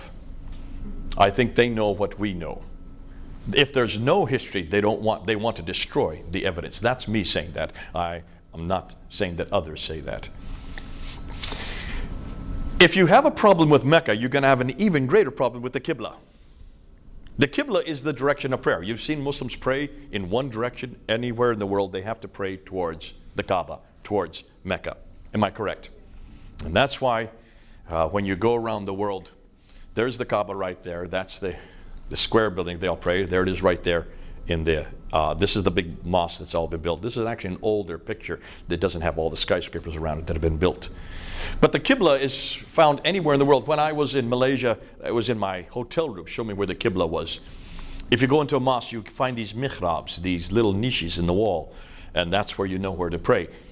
Today you can get it on your app, on your phone app, to find out where the Qibla is. And the reason for that is because 5 times a day Muslims need to know where Mecca is. So the Qibla is absolutely important for every Muslim, everywhere, at every time. According to chapter 2, verse 143 to 150 in the Quran, it mentions that the Qibla was changed from Jerusalem down to the Great Mosque, which obviously Muslims believe was Mecca. It doesn't say so in the Quran, but it says they claim it was Mecca. So at one time it did face one place north, and then it was brought back down south again when the Jews rejected Muhammad as a prophet. He then got a revelation from God to change the Qibla back down to the Great Mosque. Now, what's fascinating, there were some researchers back in the last century, 1905, Dr. Fahad and Dr. Creswell, who were doing archaeological digs, and they went to Iraq, and they went to 2 mosques in Iraq, and they dug down to the original floor plans of those mosques, and they found that these mosques in Kufa and in Wasit, just south of Baghdad today, were facing straight west. They should have been facing south. They went to Fustat, which is just outside of Cairo in Egypt, which is the town that was built as for the rulers at that time, garrison town. And they went to the original floor plans of the Fustat Mosque, and they found that the Qibla there is facing straight east. If you look on a map, you'll see the problem. So here's Wasit, there's Kufa, they're facing straight west. They should be facing down here. Here in Fustat in Egypt, they're facing east. They should be down here. So as late as, that's over 100 years ago, they already saw that there was a problem with the Qibla. Now their response was, these must have been facing Jerusalem. That's how they responded. And I remember doing a debate in 1998 where I said the same thing. I was quoting them, and I said, if you look at the mosque in Wasit and Kufa and in Fustat, they're all facing Jerusalem. And I got hammered by that. The Muslims got up there and they just hammered me. And they said, Jay, you have no idea what you're talking about. You're 3 to 5 degrees off. And I said, oh, okay. I should have taken them at their words, and I should have found out why I was 3 to 5 degrees off. And they were correct. I was 3 to 5 degrees off. But back then I hadn't met Dan Gibson yet. So I didn't know why I was 3 to 5 degrees off. I just realized that they were very clumsy. They were 3 to 5 degrees off. That's close enough. But they certainly weren't facing Mecca. Okay? So we've known about this for over 100 years. Patricia Crone knew about it, but she didn't know how to come to any conclusion. She just assumed, like everybody, that the earliest Arabs didn't know how to do their directions. And so that's why they're, 90 degrees off in this case, but 3 to 5 degrees if you're talking about Jerusalem. Even Jacob of Edessa in 705, so this is the 8th century, mentions that he says about the Maghreb, saying, so from all this it is clear that it is not to the south that the Jews in the Maghreb is the name that is given to Arabs. Remember, this is the name that was given to them because that's where they're from. Here in the regions of Syria pray, but towards Jerusalem or the Kaaba. Even he thought it was Jerusalem back in the 8th century. It wasn't until Dan Gibson finally got on the scene and started doing his research from 1979 to 2004 that suddenly we started to see a clearer picture. And he went to every one of these mosques because he was curious as to why so many of these mosques were misdirected.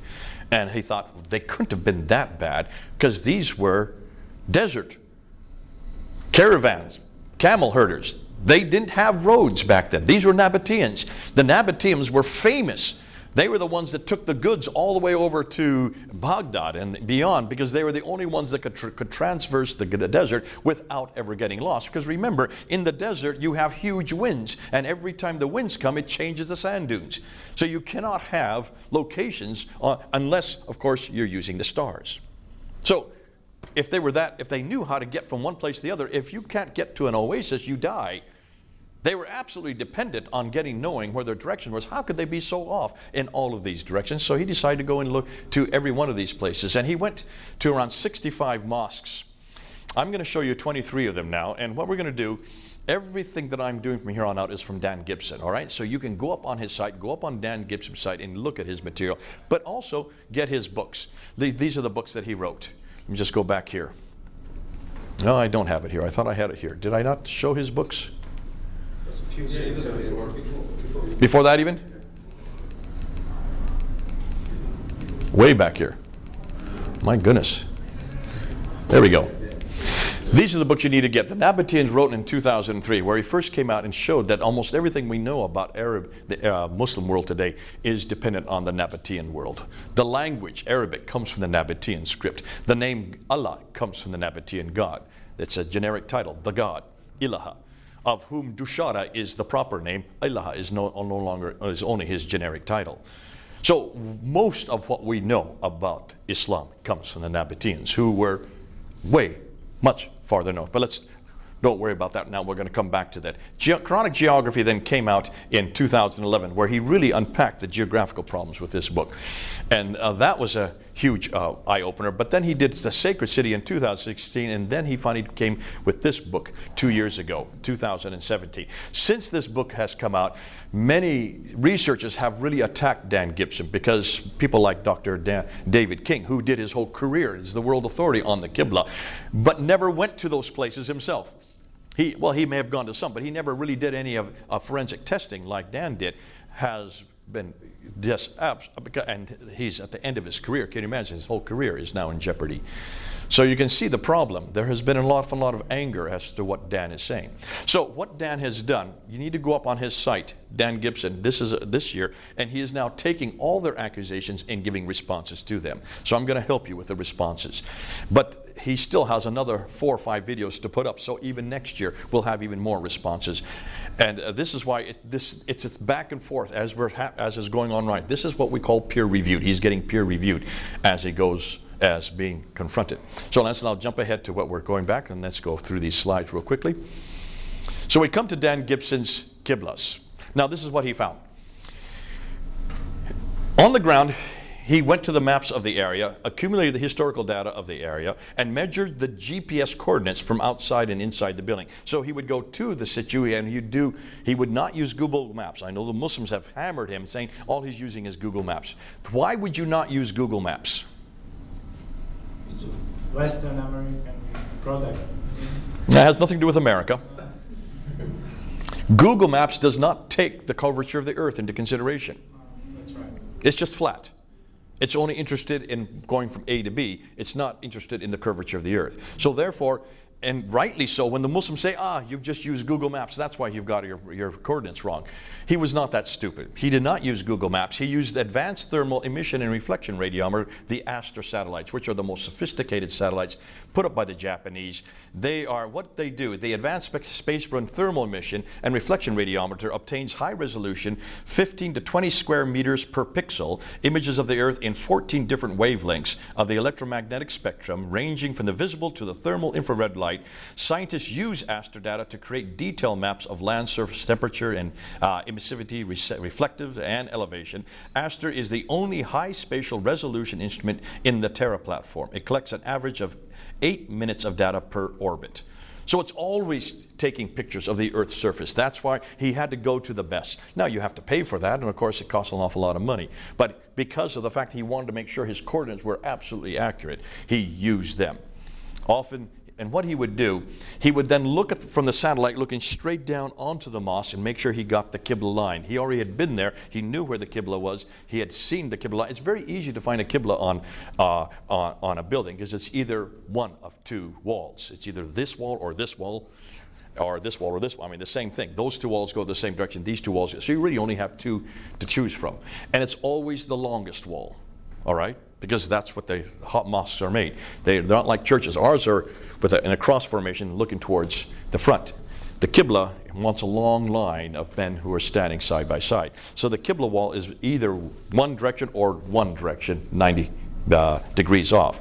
And so it was fascinating because he could find the Qiblas quite easily. Then what he would do is he would find that wall and he'd look down from the space, looking down onto it, and then take the coordinates from space, proving how accurate his material is. So he used on his, if you want to go up and question his material, you can go up on his website, thesacredcity.canada, on the website. So go up there and look at it, and look and see how he goes into it more specifically than what I'm showing today. Now the tools here in this site help you find every known early mosque Qibla in the first 200 years of Islam. Go to data on his site and then early Qibla tools, and then also use the papers and the maps that are up there. Now, for instance, he says the Yamama al-Kharj mosque is completely covered with sand. So how can we find the Qibla? There's no wall to see anymore.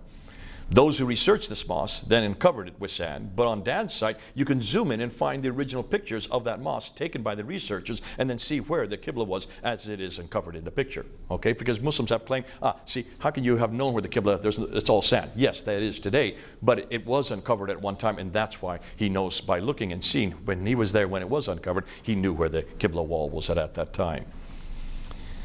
So, another claim is that he was only looking at solstice lines. So what he did, when he first came out of his material, he only had the Qibla lines, and then he also had the Qibla towards Jerusalem, the Qibla towards Petra, and the Qibla towards Mecca.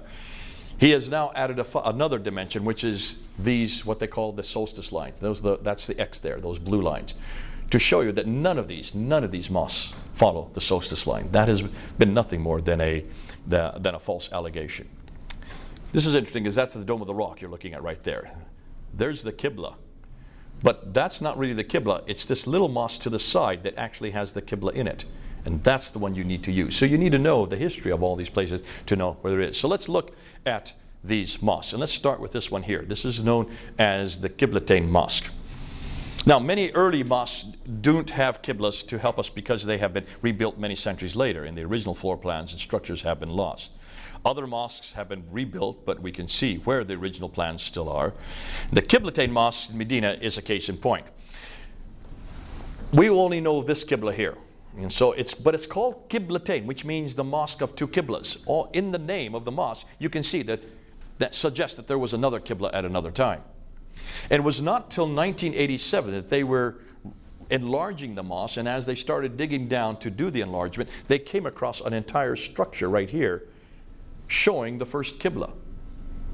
But take a look at what direction it's going. It's going in almost exact opposite direction from the existing Qibla that's there today. And the Qiblatain Mosque is in Medina, just north of Mecca. Today it's directed towards Mecca, but the earliest Qibla did not direct towards Mecca. So where was it directed towards? Well, if you pull back and you look and see where it's directed towards? Now, when it first went in 1987, when they saw it, they thought it was Jerusalem. Because, as you can see, it is pretty much going towards, although it's off by about a degree or two from Jerusalem. But look what else it's more directed towards. Petra. Hold that under your hat. So, the great mosque of Guangzhou in Canton, this is thousands of miles away. This is in China. Look at the Qibla there. It's directed towards Petra. There you can see, if you look at the red line, that's the Qibla that's still there. And that mosque still exists today. It hasn't been destroyed or rebuilt. In Canton, what we call Guangzhou is the Chinese name. Look at this mosque here in Chadaman. Now we're in India. Look at the date, 629. Muhammad's still living at this time, if he was living. Nonetheless, according to their tradition, he'd be living because he didn't die until 632. So here's a mosque. In fact, this one also, this one here is 627. So this is while Muhammad's still living. So here you have mosques at the time that Muhammad's still living that are not directed toward where he's living, if he was for Mecca. They're too far north. They're 600 miles. They're directed 600 miles further north. Chadaman Masjid in India, 629, directed towards Petra. Jami Hama Al-Khabir Mosque in Syria, 637. Now Muhammad is dead. He's been dead for 5 years. Look where it's directed. Petra. Now we go to Egypt. The Fustat Mosque. Remember the ones that Fehravadi and Creswell found in 1905? Well, they thought it was towards Jerusalem. It was not towards Jerusalem. Gibson found it. They were actually directed towards that. Those mosques were directed towards the Petra. The Dome of the Rock. There's the Dome of the Rock right there. Now he has a question mark here because that really is not a Qibla, and what's more, that was built in 76 or 1886. So a little over 100 years ago. The Dome of the Rock has been built and rebuilt 11 times. So the outer structure that you're looking at, including the dome itself, were a little over 100 years old. 100 years old, they then put the Qibla on that. But that wasn't there for the original structure. That's why Muslims have hounded me on that. I said, okay, but then take a look at the entire citadel. Which way is it directed? straight towards Petra. We're going to come to this mosque right here. That's the Al-Aqsa Mosque, built in 709 in the 8th century. So that's built in 691. This is built in 709. So now we're in the 8th century, and look what direction it's facing. Petra, not Mecca. You can't destroy it and rebuild it again. That's the problem. The Humayma Mosque in Jordan, built 699. So we're now at the end of the 7th century. It's directed towards Petra. The Amman Mosque in Jordan. So we've been in Syria. We've now been in Israel. Now we're into Jordan. We've been into India. We've been into China. All these mosques from all over the world facing Petra. Now we're into the 8th century, 705. We're now to Yemen, a whole nother country. This is the Grand Mosque in Sana'a. It's facing Petra. The Qibla Al-Minya Mosque in Israel, 706. It's facing Petra. Take a look at all these mosques. I'm just going to pull back and now come forward. Notice where they're all coming in. So these are the mosques that we've looked at coming from all over the world. They're all coming right to Petra. There's a map of them. Medina, China, India, Syria, Egypt, Israel, Jordan, Yemen. All these countries, these mosques from all over, not one of them is facing Mecca. They're all facing Petra. Up till 706, every mosque is facing Petra. So far, no mosque has been found that's facing anywhere else but Petra. Are you following that? Muhammad died in 632. The mosque was canonized according to Islamic tradition in 624. So we're coming up with about 80 years later. They're still all facing Petra, according to the archaeological finds. Here's a look of looking down straight on him, and you can see that all the 17 Petran Qiblas fall within a 45-mile dotted circle, proving how accurate they were. This will become important later on. Then in 706, a new mosque with a completely different Qibla was discovered. And it's somewhere in between, almost halfway between Petra and Mecca. You get a new Qibla. This is Qibla number 2. All right? But there's nothing there. That's curious. Hold on to that. I'll show you why. Back in 708, another mosque. This is in Iran. It's facing Petra again. The Al-Aqsa Mosque, as I said earlier, in Jerusalem, Israel, 709. It's facing Petra, like the Dome of the Rock, like the entire citadel. If you look at it, you can see here. Here's the Al-Aqsa Mosque. There's the Dome of the Rock. And you can see the Qibla is in red. It should be in black. It should be going in that direction. It's actually off by those degrees there. Now, when you get to Damascus in Syria, the Jami, I should have you read this because you're what does that say in Arabic so I don't desecrate your language? Umawi al-Kabir. Yeah. Damascus, 709. In between again, here's the second one that's in between, almost exactly the same place as the earlier one. Then we get the Qibla al-Mafjar in Jericho in Israel, back to Petra again. Can you see? Mecca, let's go back here. Mecca is the almost exact opposite direction. Can you see that right there? That's Mecca today. That's where the mosque is directed in the red line. The Anjar Mosque in Lebanon in 714, Petra again. The Mosque of Umar, Basra, Syria. Then we come to the in-between mark. Now we're in 721. We're now almost 100 years later. Still, no mosque is facing Mecca. Dahar al-Gharbi Mosque in Syria, 726. In between.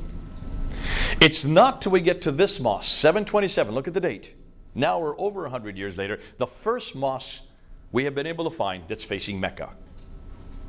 This is the third Qibla. So this is now Qibla number 3. The first Qibla, number 1, is Petra. The second is in between. The third is Mecca. Mecca is introduced in 727. Here's the Qasr al-Khayr al-Sharqi Mosque in Syria, 728. It's in between. The Amman Citadel Mosque, Jordan, 730. It's in Mecca. Now take a look at this. I want you to look at this a little bit better. Let's look at this next picture. Remember in 701 I said that this one down here was facing Mecca, and it still is. It's the older mosque. In 701, that one faced Petra. Sorry, did I say Mecca? Petra. That's facing Petra. They then rebuilt this mosque up here behind it and above it. That's 730. That's facing Mecca. So something has happened between 701 and 730. Both mosques are still there today. So the evidence, you can't destroy the evidence. proving that something happened that changed the Qibla between 701 and 730. That's why this one's such a good one, because you can see both mosques in the same area, proving that there was a change of direction between 701 and 730. Hold that under your hat. The Jami al-Zaytuna Mosque in Tunisia. Now we get a fourth Qibla. All the mosques that he found in North Africa and in Spain are facing straight south, parallel to a line that goes between Petra and Mecca. Ooh, Why? 4 Qiblas. Petra, in between, Mecca, parallel. This is a 4 Qibla number 4. Baalbek Mosque in Lebanon, in between, 740. The Mushta Mosque in Amman, Jordan, 743. Petra again. So here Petra raises its head again. Look at the date, 743. This is 120 years after the Qibla was supposed to have been canonized towards Mecca. The Haran Mosque in Turkey, way up in Turkey, in between, not Mecca. Qasr al-Qaidar Kufar Mosque, there's one that is facing Mecca, 764. The Ribat Mosque in Tunisia, remember I said all the ones in North Africa are facing parallel, not in between, not Petra nor Mecca. The Sahih Ramda Bawr Mosque in Oman, around 771, we don't know exact date for that. That is facing Petra again. The Sumail Omani Mosque in Oman, around 771, it's facing Petra again. So here's still this holdout towards Petra. Why? The Raqqa Mosque in Syria in 772, it's facing in between. The Bibi of Samarkand in Uzbekistan, way over in Uzbekistan, way off to the east, it's facing Petra. Possibly Jerusalem. Most people now think it's now Petra. The Cordoba Mosque in Spain, like I said, like North Africa, it's facing parallel. The Jami Uqba Ibn Nafi Ikarawan in Tunisia, again, 836. 836. This is the 9th century. It's parallel. It's not facing Mecca. So here are the 4 Qiblas. The Petran Qiblas are always the earliest one. Up until 706, every Qibla was facing Petra. Then they start introducing a second Qibla in between. Then you have the Meccan Mosque, which starts to be introduced in 727. And then the parallel mosques, which are in North Africa and Spain, that are facing parallel. All the Qiblas were facing towards Petra in 706. There was confusion for the next 100+ years. 17 face Petra, 8 are in between, 10 face Mecca, 6 are parallel. The Qibla was not finalized towards Mecca until 876. After 876, you're talking about the late 9th century, all the mosques then face Mecca. But that's over 240 years too late. 250 years too late, sorry. So let's look at them. That's the first Qibla. See how accurate they are, how specific they are, coming right to Petra. And look they're all over the world. They're not all in one area. All the way over in Guangzhou, Canton, India.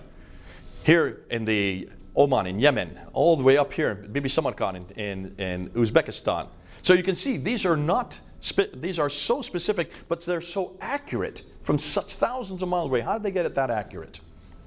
The second mosque, then, take a look how they come to one point, but there's nothing there. What's going on here? And then you get the Meccan Qiblas, starting in 727. Then you have these parallel Qiblas, which are up here in North Africa and in Cordoba. This looks like a political statement to me. Hold on, you'll see why. So why are the Qiblas multidirectional? Modern scholars assume that the variety of Qibla directions were due to the inability of the ancient Arabs of finding accurate Qibla direction. It's ineptitude is what they're saying. They just weren't very accurate. Modern scholars simply quoted earlier 9th century Islamic scholars concerning this theory. And that's the theory that David King has taken, and that's his biggest theory, is the 9th century scholars considered them that they were just inaccurate. But once they got to the Mecca, they were much more accurate.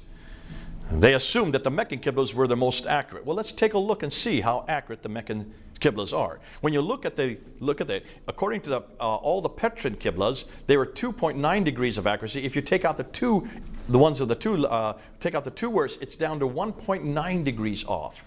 The in-between were less than a degree off. They were by far the most accurate.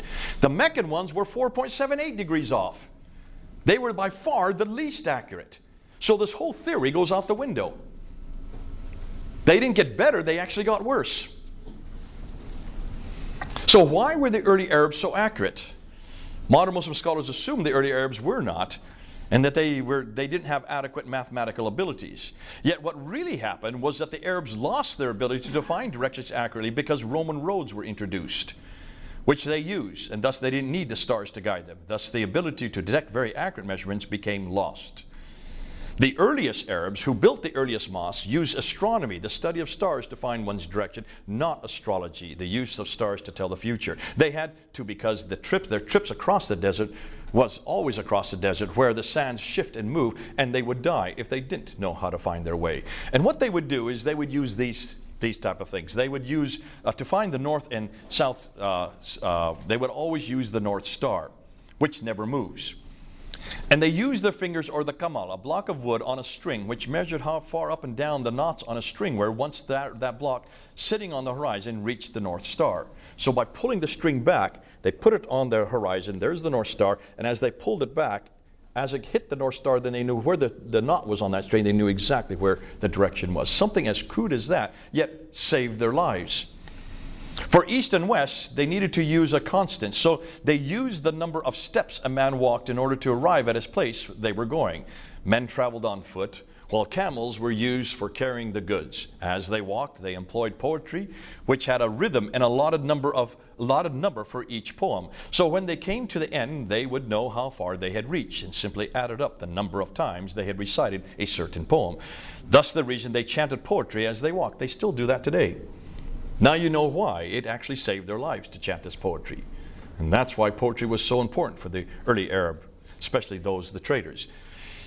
Now they used stars to find their direction. They employed 32 stars, which were used on a compass to know when they needed to go east and west from their location in relation to the North Star.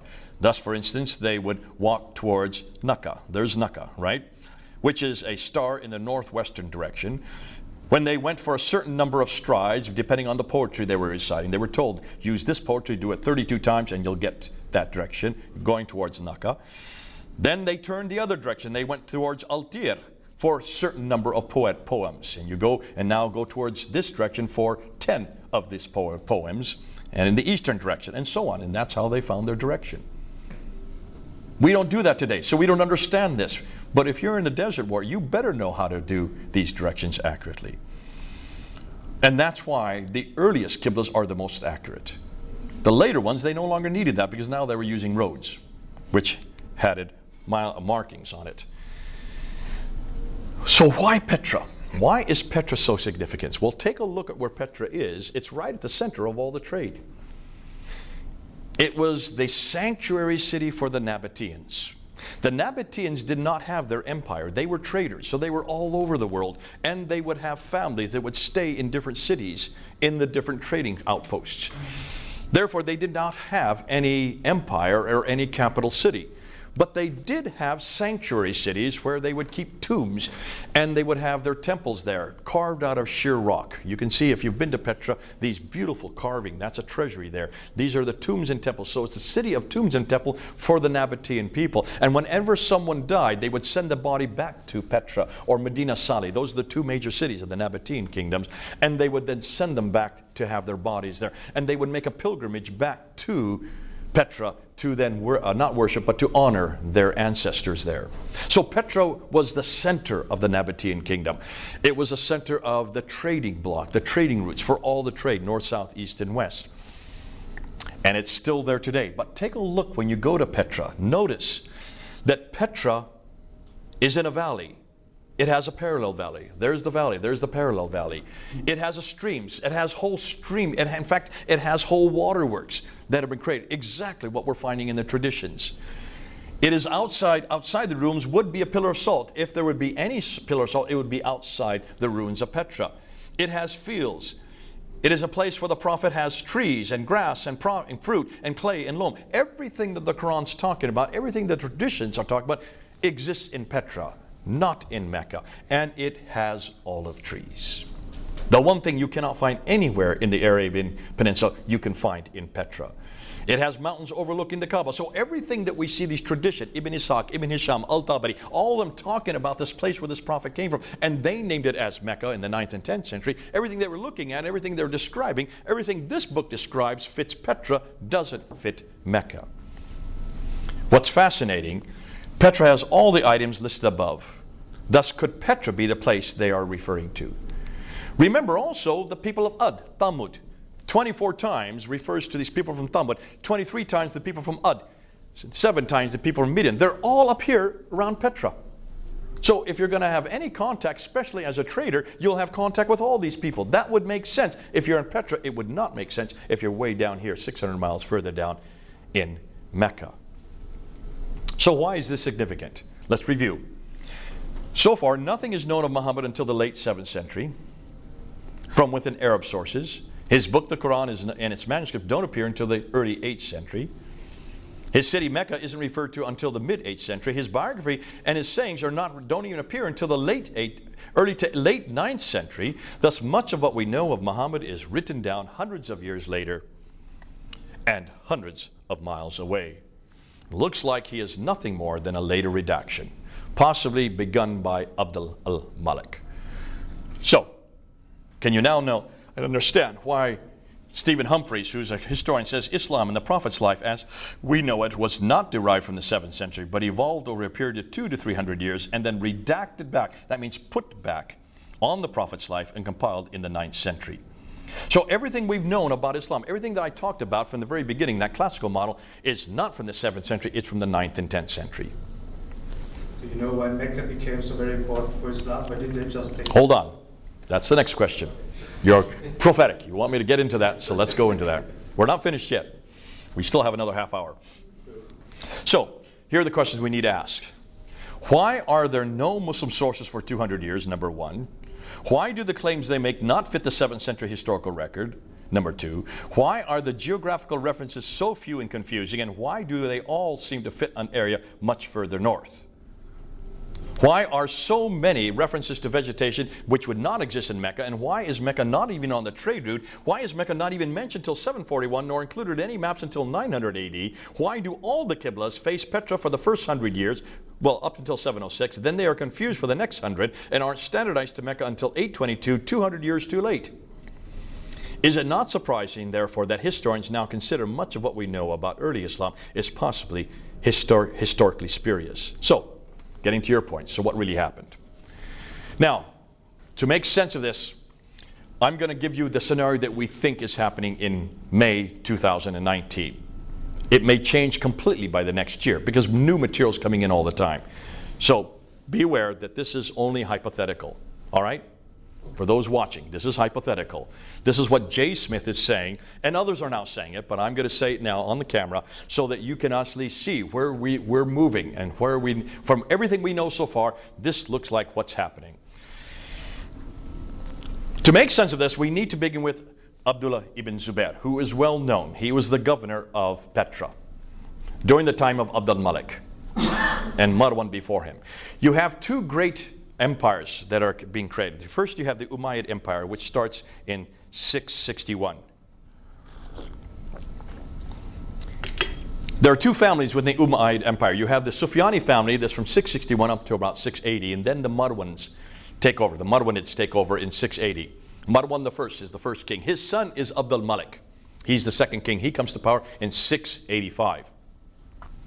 Now remember, up until that time, the Arabs had destroyed the Sassanids off to the east, which is the Persian Empire, and now their biggest enemy, their biggest competitors are the Byzantine Empire to the north. The Sassanids were Zoroastrian. The Byzantines to the north are Christian. They have much more in alliance with the Christians because they trace their lineage back to Abraham. Both the Christians, Jews, and the Arabs trace lineage back to Abraham, one through Isaac, the other through Ishmael. So they are cousins with the Byzantines. They have nothing to do with the Zoroastrians. Plus, they have already destroyed the Zoroastrians. They're not really a problem for them. Petra, but look and see, and let's just go to this map and then I'll come back to this. Take a look and see where their headquarters is. So when you look at their headquarters, here is Mecca down here, right?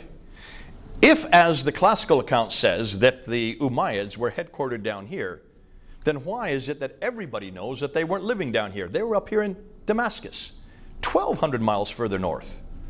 What were they doing in Damascus? Why weren't they down in the Hijaz, in Medina? No one's asked that question before. We're asking it. So they're way up here in Damascus. Here's the Byzantine Empire up here and further to the west. Here's the Sassanid Empire over here. Now the Sassanids were destroyed by the Arabs coming up, and they took over Basra, Baghdad, Damascus, Jerusalem, and Cairo. All these cities along here, what they call the Crescent, the Golden Crescent. All those cities were destroyed by 652. They now control those great 5 cities of the Levant. But all of the people that, because they were nomadic, they were Arabs, they needed people to run the cities, people who were literate. So the best people to run the cities were the Jews and the Christians that lived there, because they were not only literate, they were their cousins via Abraham. So they made them Mawlis or Mawalis, and that's well documented. They became the ones that ran the cities. The Arabs, being nomadic, didn't even live in the cities. They were not urban, so they lived outside the cities in their own garrison towns. Fustat is the garrison town of Cairo, over here. So Fustat is the garrison town where they lived. The Jews and the Christians ran the cities for them. Now here's the problem. So from 652 up until 685, when Abdul Malik comes to power, the Jews and the Christians had ran the cities, but yet, hold on a minute, the Arabs were the ones that controlled it. The Jews and Christians have a prophetic line. The Arabs don't. The Jews and the Christians have a scripture. The Arabs don't. Yet you control now the Jews and the Christians, but you don't have the identity that the Jews and the Christians have. So what are you going to do? Abdul Malik knows that. He has seen 40 years of Arab dominance. He now moves into Damascus. He's taken over from his father. He owns all that swath of land all the way from India to Andalusia, which is Spain. From Spain to India was under his control, and yet he has no identity because he has no prophetic line. There is no scripture to the Arabs. They have no scripture. So what are you going to do? You want to create an Arab identity. Hold on to that. So he's up here in Damascus, but his sanctuary is here in Petra, because he's just taken over the Nabatean sanctuary, which is the sanctuary that all the Nabateans, from which he has derived his power. Their sanctuary is here, and that's why all the mosques from all over are facing Petra. Then in 685, Abdul ibn Zubayr rebels against him. He is in Petra. He destroys Petra and takes the black stone and flees to the south. Well documented. Black stone. What's the black stone? Look at the antecedent. It's a Nabatean. The black stone is where God's presence is.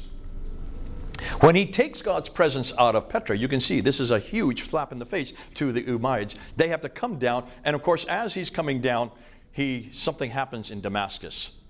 Someone is killed, and he has to return. Abdul Malik has to return back up to Damascus. Never finds Ibn Zubayr. So he goes to the south, but we don't know where he goes to in the south. We just know he goes to somewhere in the Hijaz. Now Abdul ibn Zubayr, he needs allies against the great Umayyad Empire. So who does he look to? Well, he looks over here to Ctesiphon, which is the archaic name for what is now called Baghdad. So who's over here in Ctesiphon? These are the these are the Arabs who are then left behind after the Sassanid kingdom is destroyed. They are the ones who are living in Ctesiphon. They come to his aid because they hate the Umayyads, because they're in competition with the Umayyads. You have the Umayyads here, you have the Abbasids here. So they come and they become an ally with Ibn Zubayr. Ibn Zubayr looks like now that's where Mecca then becomes important, because they now need to put the black stone in a place, a new sanctuary. So that's why Mecca was chosen. But remember, Mecca has no history. We can't find any history for Mecca. Well, why is Mecca chosen? Take a look at Mecca today. Look and see what Muslims do when they go to Mecca. They go between these two hills, back and forth, 7 times. What are those hills for? Well, they say that's where Hagar went to look for water. Why do you commemorate looking for water in these 2 hills when she never found any water? She found it where the Zamzam well is, according to the tradition. Why do you then circumambulate 7 times around the Kaaba? Why do you go out to these 3 zamarats and throw 7 or 49 numbers of 7 stones at these 3 zamarats? What are these zamarats? These are devils. Wait, 3? I thought there was only 1 devil, only 1 Satan. What does this suggest to you? Looks like this Mecca was a pagan sanctuary, a pre-Islamic pagan sanctuary that did have that had enormous importance for the nomads in that period. They have taken over that sanctuary, they've taken the form, and they've put their own meanings onto it. So now running back and forth between Marwa and Safa, those two hills, now is to commemorate Hagar trying to find water for Ishmael. And the Zamzam well there is where the water came out so she could feed her son in 1900 BC in a city that didn't even exist until 741 AD. But can you see then why that has been taken over and now everything has been imposed on it? What is fascinating is now the Abbasids have their sanctuary while you have the Umayyads have their pre-existing sanctuary. So here's Abd al-Malik. He wants to create an identity. So what's the first thing he does? He coins coins. He mints coins. Now before, if you want to look at the numismatic section in the British Museum, you'll go back there and you'll see these coins. These are Byzantine dinars. There's a picture of the emperor with two of his conscripts, and on the back side of the coin is the Byzantine cross. And that's a dinar in the 7th century. The Sufyanis come into power, the Umayyad Caliphate, and they then mint these coins, which are very similar. In order for them to trade, they have to mint very much the same coins. So now instead of the Byzantine emperor, now you have the Caliph, Muawiyah, with two of his retainers on either side. On the back side, there is the Byzantine cross, but they've taken off the cross piece. Can you have images on coins? There's a problem with that. This is not Islamic. Because no Muslims would have any image on any coin. So what are they doing with images on their coins? Obviously, iconoclasm was not a problem for the early Arabs. But then remember, they weren't Muslims. They didn't refer to themselves as Muslims. So then Marwan Abd al-Malik comes to power, and he takes off his image. The first one is his image. That's Abd al-Malik right there with a sword, and there's that Byzantine cross on the back side. So here you have his coin minted between 685 up until 692. Then in 692, he takes off the image and replaces it with Arabic script. And what does he have on that Arabic script? Can any of you read that? Can you read it? Allah. Is it Muhammadur Rasulullah? La ilaha illallah Muhammadur Rasulullah. That's the Shahada. That's the first time we see the Shahada introduced on that coin in 692. That's the first time we see Muhammad's name introduced on that coin by Abd al-Malik in 692. Look at the date, 692. All right? Now let's go to the Dome of the Rock. Meanwhile, a year earlier, he introduces and puts this building in the middle of Jerusalem. Why in the world does he put it in Jerusalem? Why doesn't he put it in Damascus? The biggest structure of its day, the best, most resplendent building of its time, using Byzantine architecture. The ones who built it were Byzantines. But look and see where he puts it. He puts it above the Church of the Sepulchre. There's the Church of the Sepulchre. It looks down onto the Church of the Sepulchre. The Church of the Sepulchre is the sanctuary for the Byzantine, the Christian Byzantines. That's where they go for their pilgrimage. So he's coming into Jerusalem, and basically he's saying, we are now the new people on the block. He goes to their sanctuary, builds the largest building, but it has no Qibla. Which is true, it doesn't have a Qibla. The reason why is because the entire citadel is facing their Qibla. It's facing Petra. Can you see what's going on? Now let's go one step further. He employs the Byzantine architecture, much larger and more prominent, and sits above the Church of the Holy Sepulchre, which is the Byzantine Christian sanctuary. It is situated in the holiest city for Jews and Christians. It should really be in either Damascus or Mecca, unless, of course, he's trying to make a point here. Muslims say it was built there to commemorate the Miraj, the night journey of Muhammad going to the seven heavens in 621. Go look at any of the ambulatories, look at any of the inscriptions on the Dome of the Rock. You won't see any reference to the Miraj at all. No reference. So let's look at the inscriptions. Now, the Dome of the Rock, the only part of the rock of Dome of the Rock that is original are these two ambulatories, these two circular colonnades. All the rest has been rebuilt and built and rebuilt and destroyed 11 times. So the only original part are these two. So that's why you need to look at the inscriptions along there. You need to look at the ones along the top. All those inscriptions there along the outer ambulatory are revealing.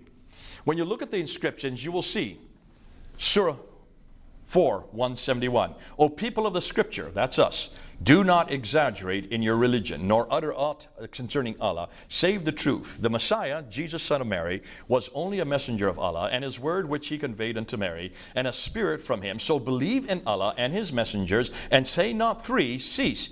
It is better for you, Allah is only one God, far is it removed from his transcendent majesty that he should have a son. Who is that attacking? Jesus, the Trinity, and his sonship, right? It's attacking his divinity, the sonship of Jesus Christ, and the Trinity, all in one verse. Surah 17, ayah 11 is there. Praise be to God, who hath not taken unto him a son. There's the sonship. Who hath no partner. There's the idea that God would have there would be two gods, God the Father and God the Son, in the sovereignty. Nor hath he any protecting friend through dependence. Then you get Surah 112. There is no God but God. There's the Shahada. He is one. He has no associates. Attacking Jesus there again. Say he is God, the one, God the eternally, besought of all. He begetteth not, nor was he begotten. There is John 3:16 it's attacking. And there is none comparable unto him. Muhammad is a messenger of God. Here is where Muhammad is introduced. A year before he's introduced on the coins, he's first introduced on the Dome of the Rock. This is the first reference we have to Muhammad anywhere in the world. I'm sorry. Within Arab sources. He is actually referred to in other sources outside of Arab sources, like the Doctrina Jacobi in 634 and the Chronicles of Sabaeus in 660. But this is the first time that we see his name on any Arab inscription. So here, take a look and ask, what does this have to do with the Miraj? This has nothing to do with the Miraj. This has everything to do with Christianity. It's an attack against Jesus. It's an attack against the Trinity. It's an attack against the sonship of God. It's an attack against everything we believe. These are the first Quranic verses we can find anywhere. Isn't that interesting? On the Dome of the Rock. Fascinating. So let's move from there and you'll see what's going on. So, Abdul Malik introduces here his Arab identity in the guise of an Arab prophet. Beginning with the Dome of the Rock, it's larger than any other Arab structure. It's facing the Arab sanctuary Petra. It incorporates inscriptions against Byzantine Christianity. It introduces their faith, Islam. It introduces their prophet, Muslim, and introduces their people, Muslim, and introduces their prophet, Muhammad. Meanwhile, the caliphal protocols that were being studied by Yehuda Nevo, he was there looking at all these caliphal protocols, and he finds the caliphal protocols from the Sufyani family up until the Marwanid family. He finds no Bismillah that we find in the Quran today. He finds no reference to people called Muslims in them, no reference to any religion called Islam in them, no reference to any man called Muhammad in them, and no reference to any book called the Quran, which should be in all through these material, because these are the first Muslims. It should be replete with references to the word Islam, to the word Muslims, to Muhammad, and to his book, right? Nothing in any of these caliphal protocols until 691. In 691, the Shahada is introduced into the caliphal protocols overnight. And then from then on, every caliphal protocol starts with the Shahada. Introduced by Abdul Malik the same year that he introduces it on the Dome of the Rock, a year before he introduces it onto the coins. So now you have the building, the inscriptions, the caliphal protocols, and the coins, now introducing an Arab prophet to the Arab people. Replaces the image with Arabic script and introduces the Shahada on those coins. So once Abdul Malik introduces Muhammad, then he needs to have an Arab revelation. This is why the earliest Quranic texts are on the Dome of the Rock, 691. The earliest Quranic manuscripts begin to appear during his reign. The lower text, remember I showed you the palimpsest of Sana? That lower text probably comes from the last 2 decades, the time Abdul Malik was in power. And you notice it is only 63 verses. There are 70 variants in just those 63 verses. So they have to wash it off and then write over top. The upper layer is from 705, the 8th century. That's the earliest text we have. All the other manuscripts come after 705. Ooh, I love this. So the documentary evidence is supporting what we're now seeing in the archaeological evidence, not only from the Dome of the Rock, but also from the documentary evidence of the inscriptions. The earliest Quranic manuscripts begin to appear during his reign. The Quranic manuscripts begin to proliferate during the reign of his son Al-Walid. From 705 to 715, then we see other manuscripts starting to appear. Why weren't they appearing at the time of Uthman in 652? Why are they suddenly appearing in the 8th century? Why so late? Because now they have a prophet. Every prophet has to have a book. Can you then understand when you put a book together, you have to put it together hurriedly? And where do you get your material from? Well, you borrow. That's why 70% of the Quran is borrowed from other sources, mostly from Jewish apocryphal writings and Christian sectarian writings. They borrowed the wrong material. God bless them. They should have gone back to the Bible. Why didn't they borrow from this book? Because this book was not in Arabic yet. It hadn't been translated into Arabic. This was only translated into Arabic. The earliest document we have for the Arabic Bible is I want to get this right. It's 868, 2 years before Abdul al-Bukhari. 9th century. This was not translated into Arabic until the 9th century. And that's the Sinaiticus 151, which is in the monastery there in Sinai. Now, fascinating. So they didn't have the Arabic Bible to which to get their material from. Now can you understand? The Quranic inscriptions begin to proliferate during his reign. None of the manuscripts are complete, nor are they parallel to today's Quran. They continue to be changed and corrected by later caliphs up until through the 9th century. The Quran is finally canonized at Al-Azhar University in Cairo, just for Cairo in 1924. That's actually should be 95 years ago, but was not canonized for the whole world until 1985, just 34 years ago. But can you see why? Then once you have the man, once you have the prophet, you need to have a revelation. That's why the Quran had to be proliferated. That's why they had to have a Quran in place quickly. Now, at that time, you have two empires that are competing for an Arab sanctuary. The Umayyads and the early Nabatean sanctuary in Petra is destroyed by an earthquake in 713. Getting back to your question. In 713, once there is an earthquake which totally destroys Petra, then God's presence is no longer in Petra. So that's significant. So that pretty much weakens the ascendancy of the Umayyads. And that's why really, you can see now, they know if they have no longer sanctuary, they no longer have any theological legitimacy. That's important. Thus, a new place is needed, and that's why Mecca is first noted in 727, possibly chosen by the rebel Abdul ibn Zubair, 687, and his allies from Kufa, the Abbasids, in defiance of the Umayyads in Petra. The Abbasids and Zubair, with their sanctuary in Mecca, then demand allegiance to the surrounding tribes. All of those Qiblas facing Mecca are those who ally themselves with the Abbasids. So this is a political statement. Al-Hajjaj, however, remember, Al-Hajjaj is a governor over in Kufa. In 706, he rebels against Abdul al-Malik. Well, actually, Marwan, because 706, Marwan comes to power. Walid comes to power, in Walid.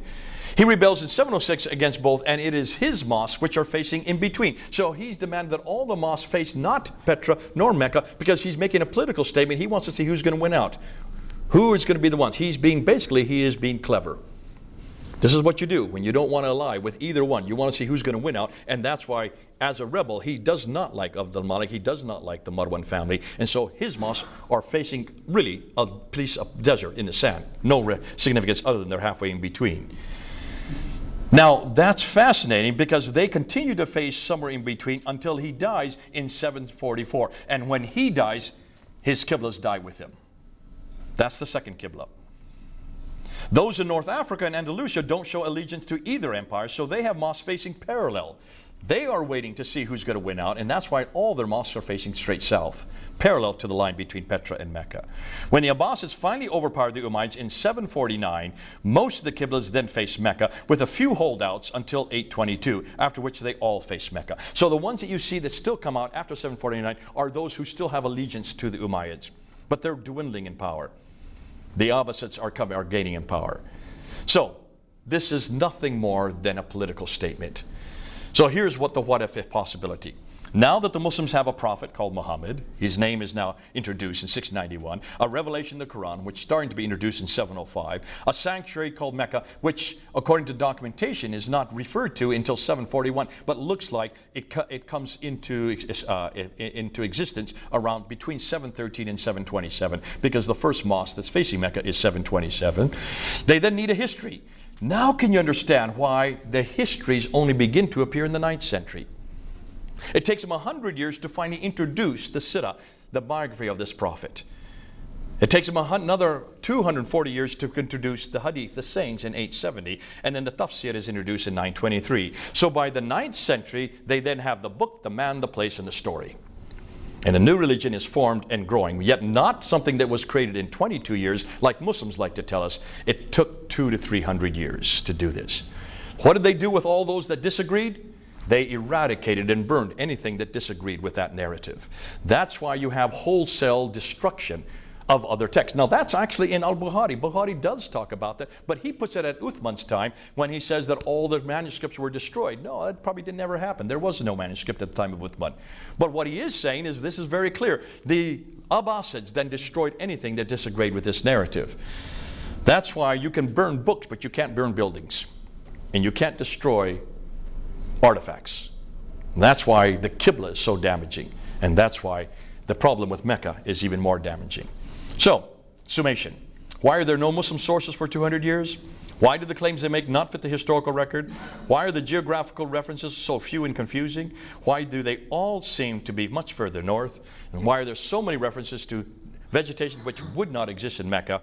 And why is Mecca not mentioned until 741, nor included in any maps until 900? Why is Mecca not even on the international trade route? Why do all the Qiblas face Petra up until 706, then are confused for the next 100 years up until 822, and then finally canonized in around 822 to 847, 200 years too late? What is Abdul Malik's role in all of this? And does this not show that what he was introducing was a nascent Quran, the beginning of the Quran, of the Islam, and the reason why he's beginning it, because he's created an Arab identity. Now can you see, when you read the Quran, you notice over and over again it says this is an Arab book in the Arab language for the Arab people. Now can you see why there's so much emphasis in Arabic? Now can you see why you can only read this in Arabic? And why, even as you know, as an Iranian, the Arabs are always elevated above all other people. It's very racist, isn't it? The Arab world always sees themselves as superior because that Arab identity was created by Abdul Malik himself. And that's why the Arab language then was introduced on all the coins in 691 as a script that became the script for all people in all places in all time. So, with that in mind, what are we going to do with Muhammad? How should we critique him, considering this new information we now have about him?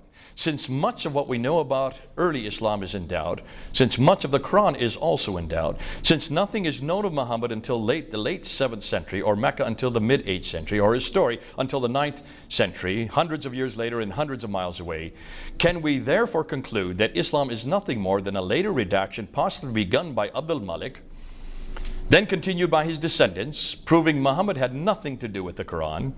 So who is he and what is his purpose? It looks like Muhammad is the wrong man at the wrong place, doing the wrong thing at the wrong time.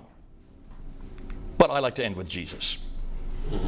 How should we critique Jesus? Using the same historical criteria we use for Muhammad. We know where Jesus was born, Bethlehem. We know where Jesus grew up, Nazareth. We know where Jesus died and then and when in Jerusalem. We know what Jesus did for the last 3 years of his ministry. We know this all from eyewitness account, Matthew and John. We know this all from hostile accounts. Even people like Thallus, Tacitus, and Josephus do talk about that death there on the cross. We know when they were written, between 15 and 60 years for the gospel accounts in the New Testament. We know that few doubt his historicity, proving that we have the right man at the right place doing the right thing at the right time. Hallelujah. Like with like. So, where to from here? We must confront Islam's historical foundations. I don't think we have a choice, any other choice but to. More than that, we must challenge Muhammad in the Quran. This material is too damaging and too important. Yes, it is controversial. Yes, it is confrontational. We must demand that the same of all books, not just the Quran, not just the Bible, the Upanishads, the Vedas, the Bhagavad Gita, the Book of Mormon, all have to go through this same test that I've just given to Islam. And we must bring it into the public sphere. Too many do not want this to be known. Like Dr. Gerald Hutton, he did not want me to go down to Speaker's Corner. I said, I'm not asking you to do it, let us do it. And really, this is something that we have to do. Because we're the only ones that have an antidote. The Gerald Hottings, the Patricia Crones have nothing to offer Muslims. We do. Because the very same questions I've asked today of Islam have been asked of this book and about our Lord Jesus Christ. We have answered every one of those criticisms. We created the criticisms. Looking at the Bible, looking at Jesus, looking at early Christianity, redacted criticism, source criticism, literary criticism, historical criticism would not exist without Christianity. Mostly done by Christian scholars. Can you then understand why we are the best equipped? Because not only do we understand the material better, we are the only ones that have an antidote. We have the only alternative. We need to bring them home. Now, some of you want to know, how can you learn more? We now have a course that we are now teaching. It's called the Founder Course on Islam, where we are teaching Islamic apologetics and polemics. But you don't have to come to us, we come to you. This is now a course for Christians only. I'm saying this to the camera. This is not for Muslims. This is not your course. This is a course for Christians only, those who are working with Muslims, any of you who want to engage. We come to you by Zoom webinar every Tuesday, starting in September to April. These are the courses. We have 4 modules. If we have a foundational theological comparatives on Jesus and atheism, Islam, Islamic belief and practice, Islamic law in light of the biblical law, biblical visuals and answers to Muslim objections, a biblical critique of Allah, and we have then live question and answer for those who teach that. Module 2 is a historical, I do an awful lot of this part, a theological and historical critique of Muhammad. We're looking at him, of Muhammad, Allah, and women. The birth of Islam, what really happened, this lecture, and then more. Similarities between Islam and Nabatean history, where I go into the antecedents of how Islam really, what it came out of, and why is it that we now have to go back to the Nabatean kingdom to understand where Islam came today. And then the spread of Islam through the conquest and slavery with the live Q&A period. That's in November and December. Then in January, we then go into textual and theological critique, looking at biblical truths seen through the Christian church history, the Trinity right through the Bible. We find it all the way through the Old Testament and New, origins of the Quranic studies, and looking at the 6 earliest Qurans and folios analyzed. And then, of course, is the Quran perfect and unchanged? Ending with a live question and answer. Then we end off with the mission and social implications of da'wah, looking at Christian engagement with the problem with Chrislam, looking at radical Islam and what's behind Muslim engagement with Christianity, Jesus through the Bible, and a live Q&A. Now, in order to do that, you need to, if you're interested in this course, it comes to your computer, you get all the handouts, you get all the PowerPoints that we send you. That we do. But you can either be involved, you don't have to be there live. It happens from 2 to 4 o'clock English time, that means London time. Wherever you are in the world, you can either then watch it or you can get it down, pull it down at your leisure. It goes up then that next day, up online to our, you have to have a code, you have to, and it costs £210 for the whole year. And then you get a certificate if you go through the whole course. We've now, this is the 4th year we've done it. We've had over 400 students do this in 21 different countries. If you're interested, you need to go to courses@fander.uk. Just write them, ask them for a brochure, ask them for information on it, and they can either get you registered now. It doesn't start till September, so you do have a few months ahead of you, but do get it in. This is the only course anywhere in the world that teaches you both Islamic apologetics and polemics. This is a course we can't teach in schools. I do it, but only I come in surreptitiously. No one advertises that I'm there. Only the students know I'm coming. Because if Muslims knew that we were teaching this in schools, they would target those schools. But we can use the internet. So do think about moving on from here and getting this material. You can get it in Russia and anywhere in Europe. You can get it all over the world. And that's the ability of doing that.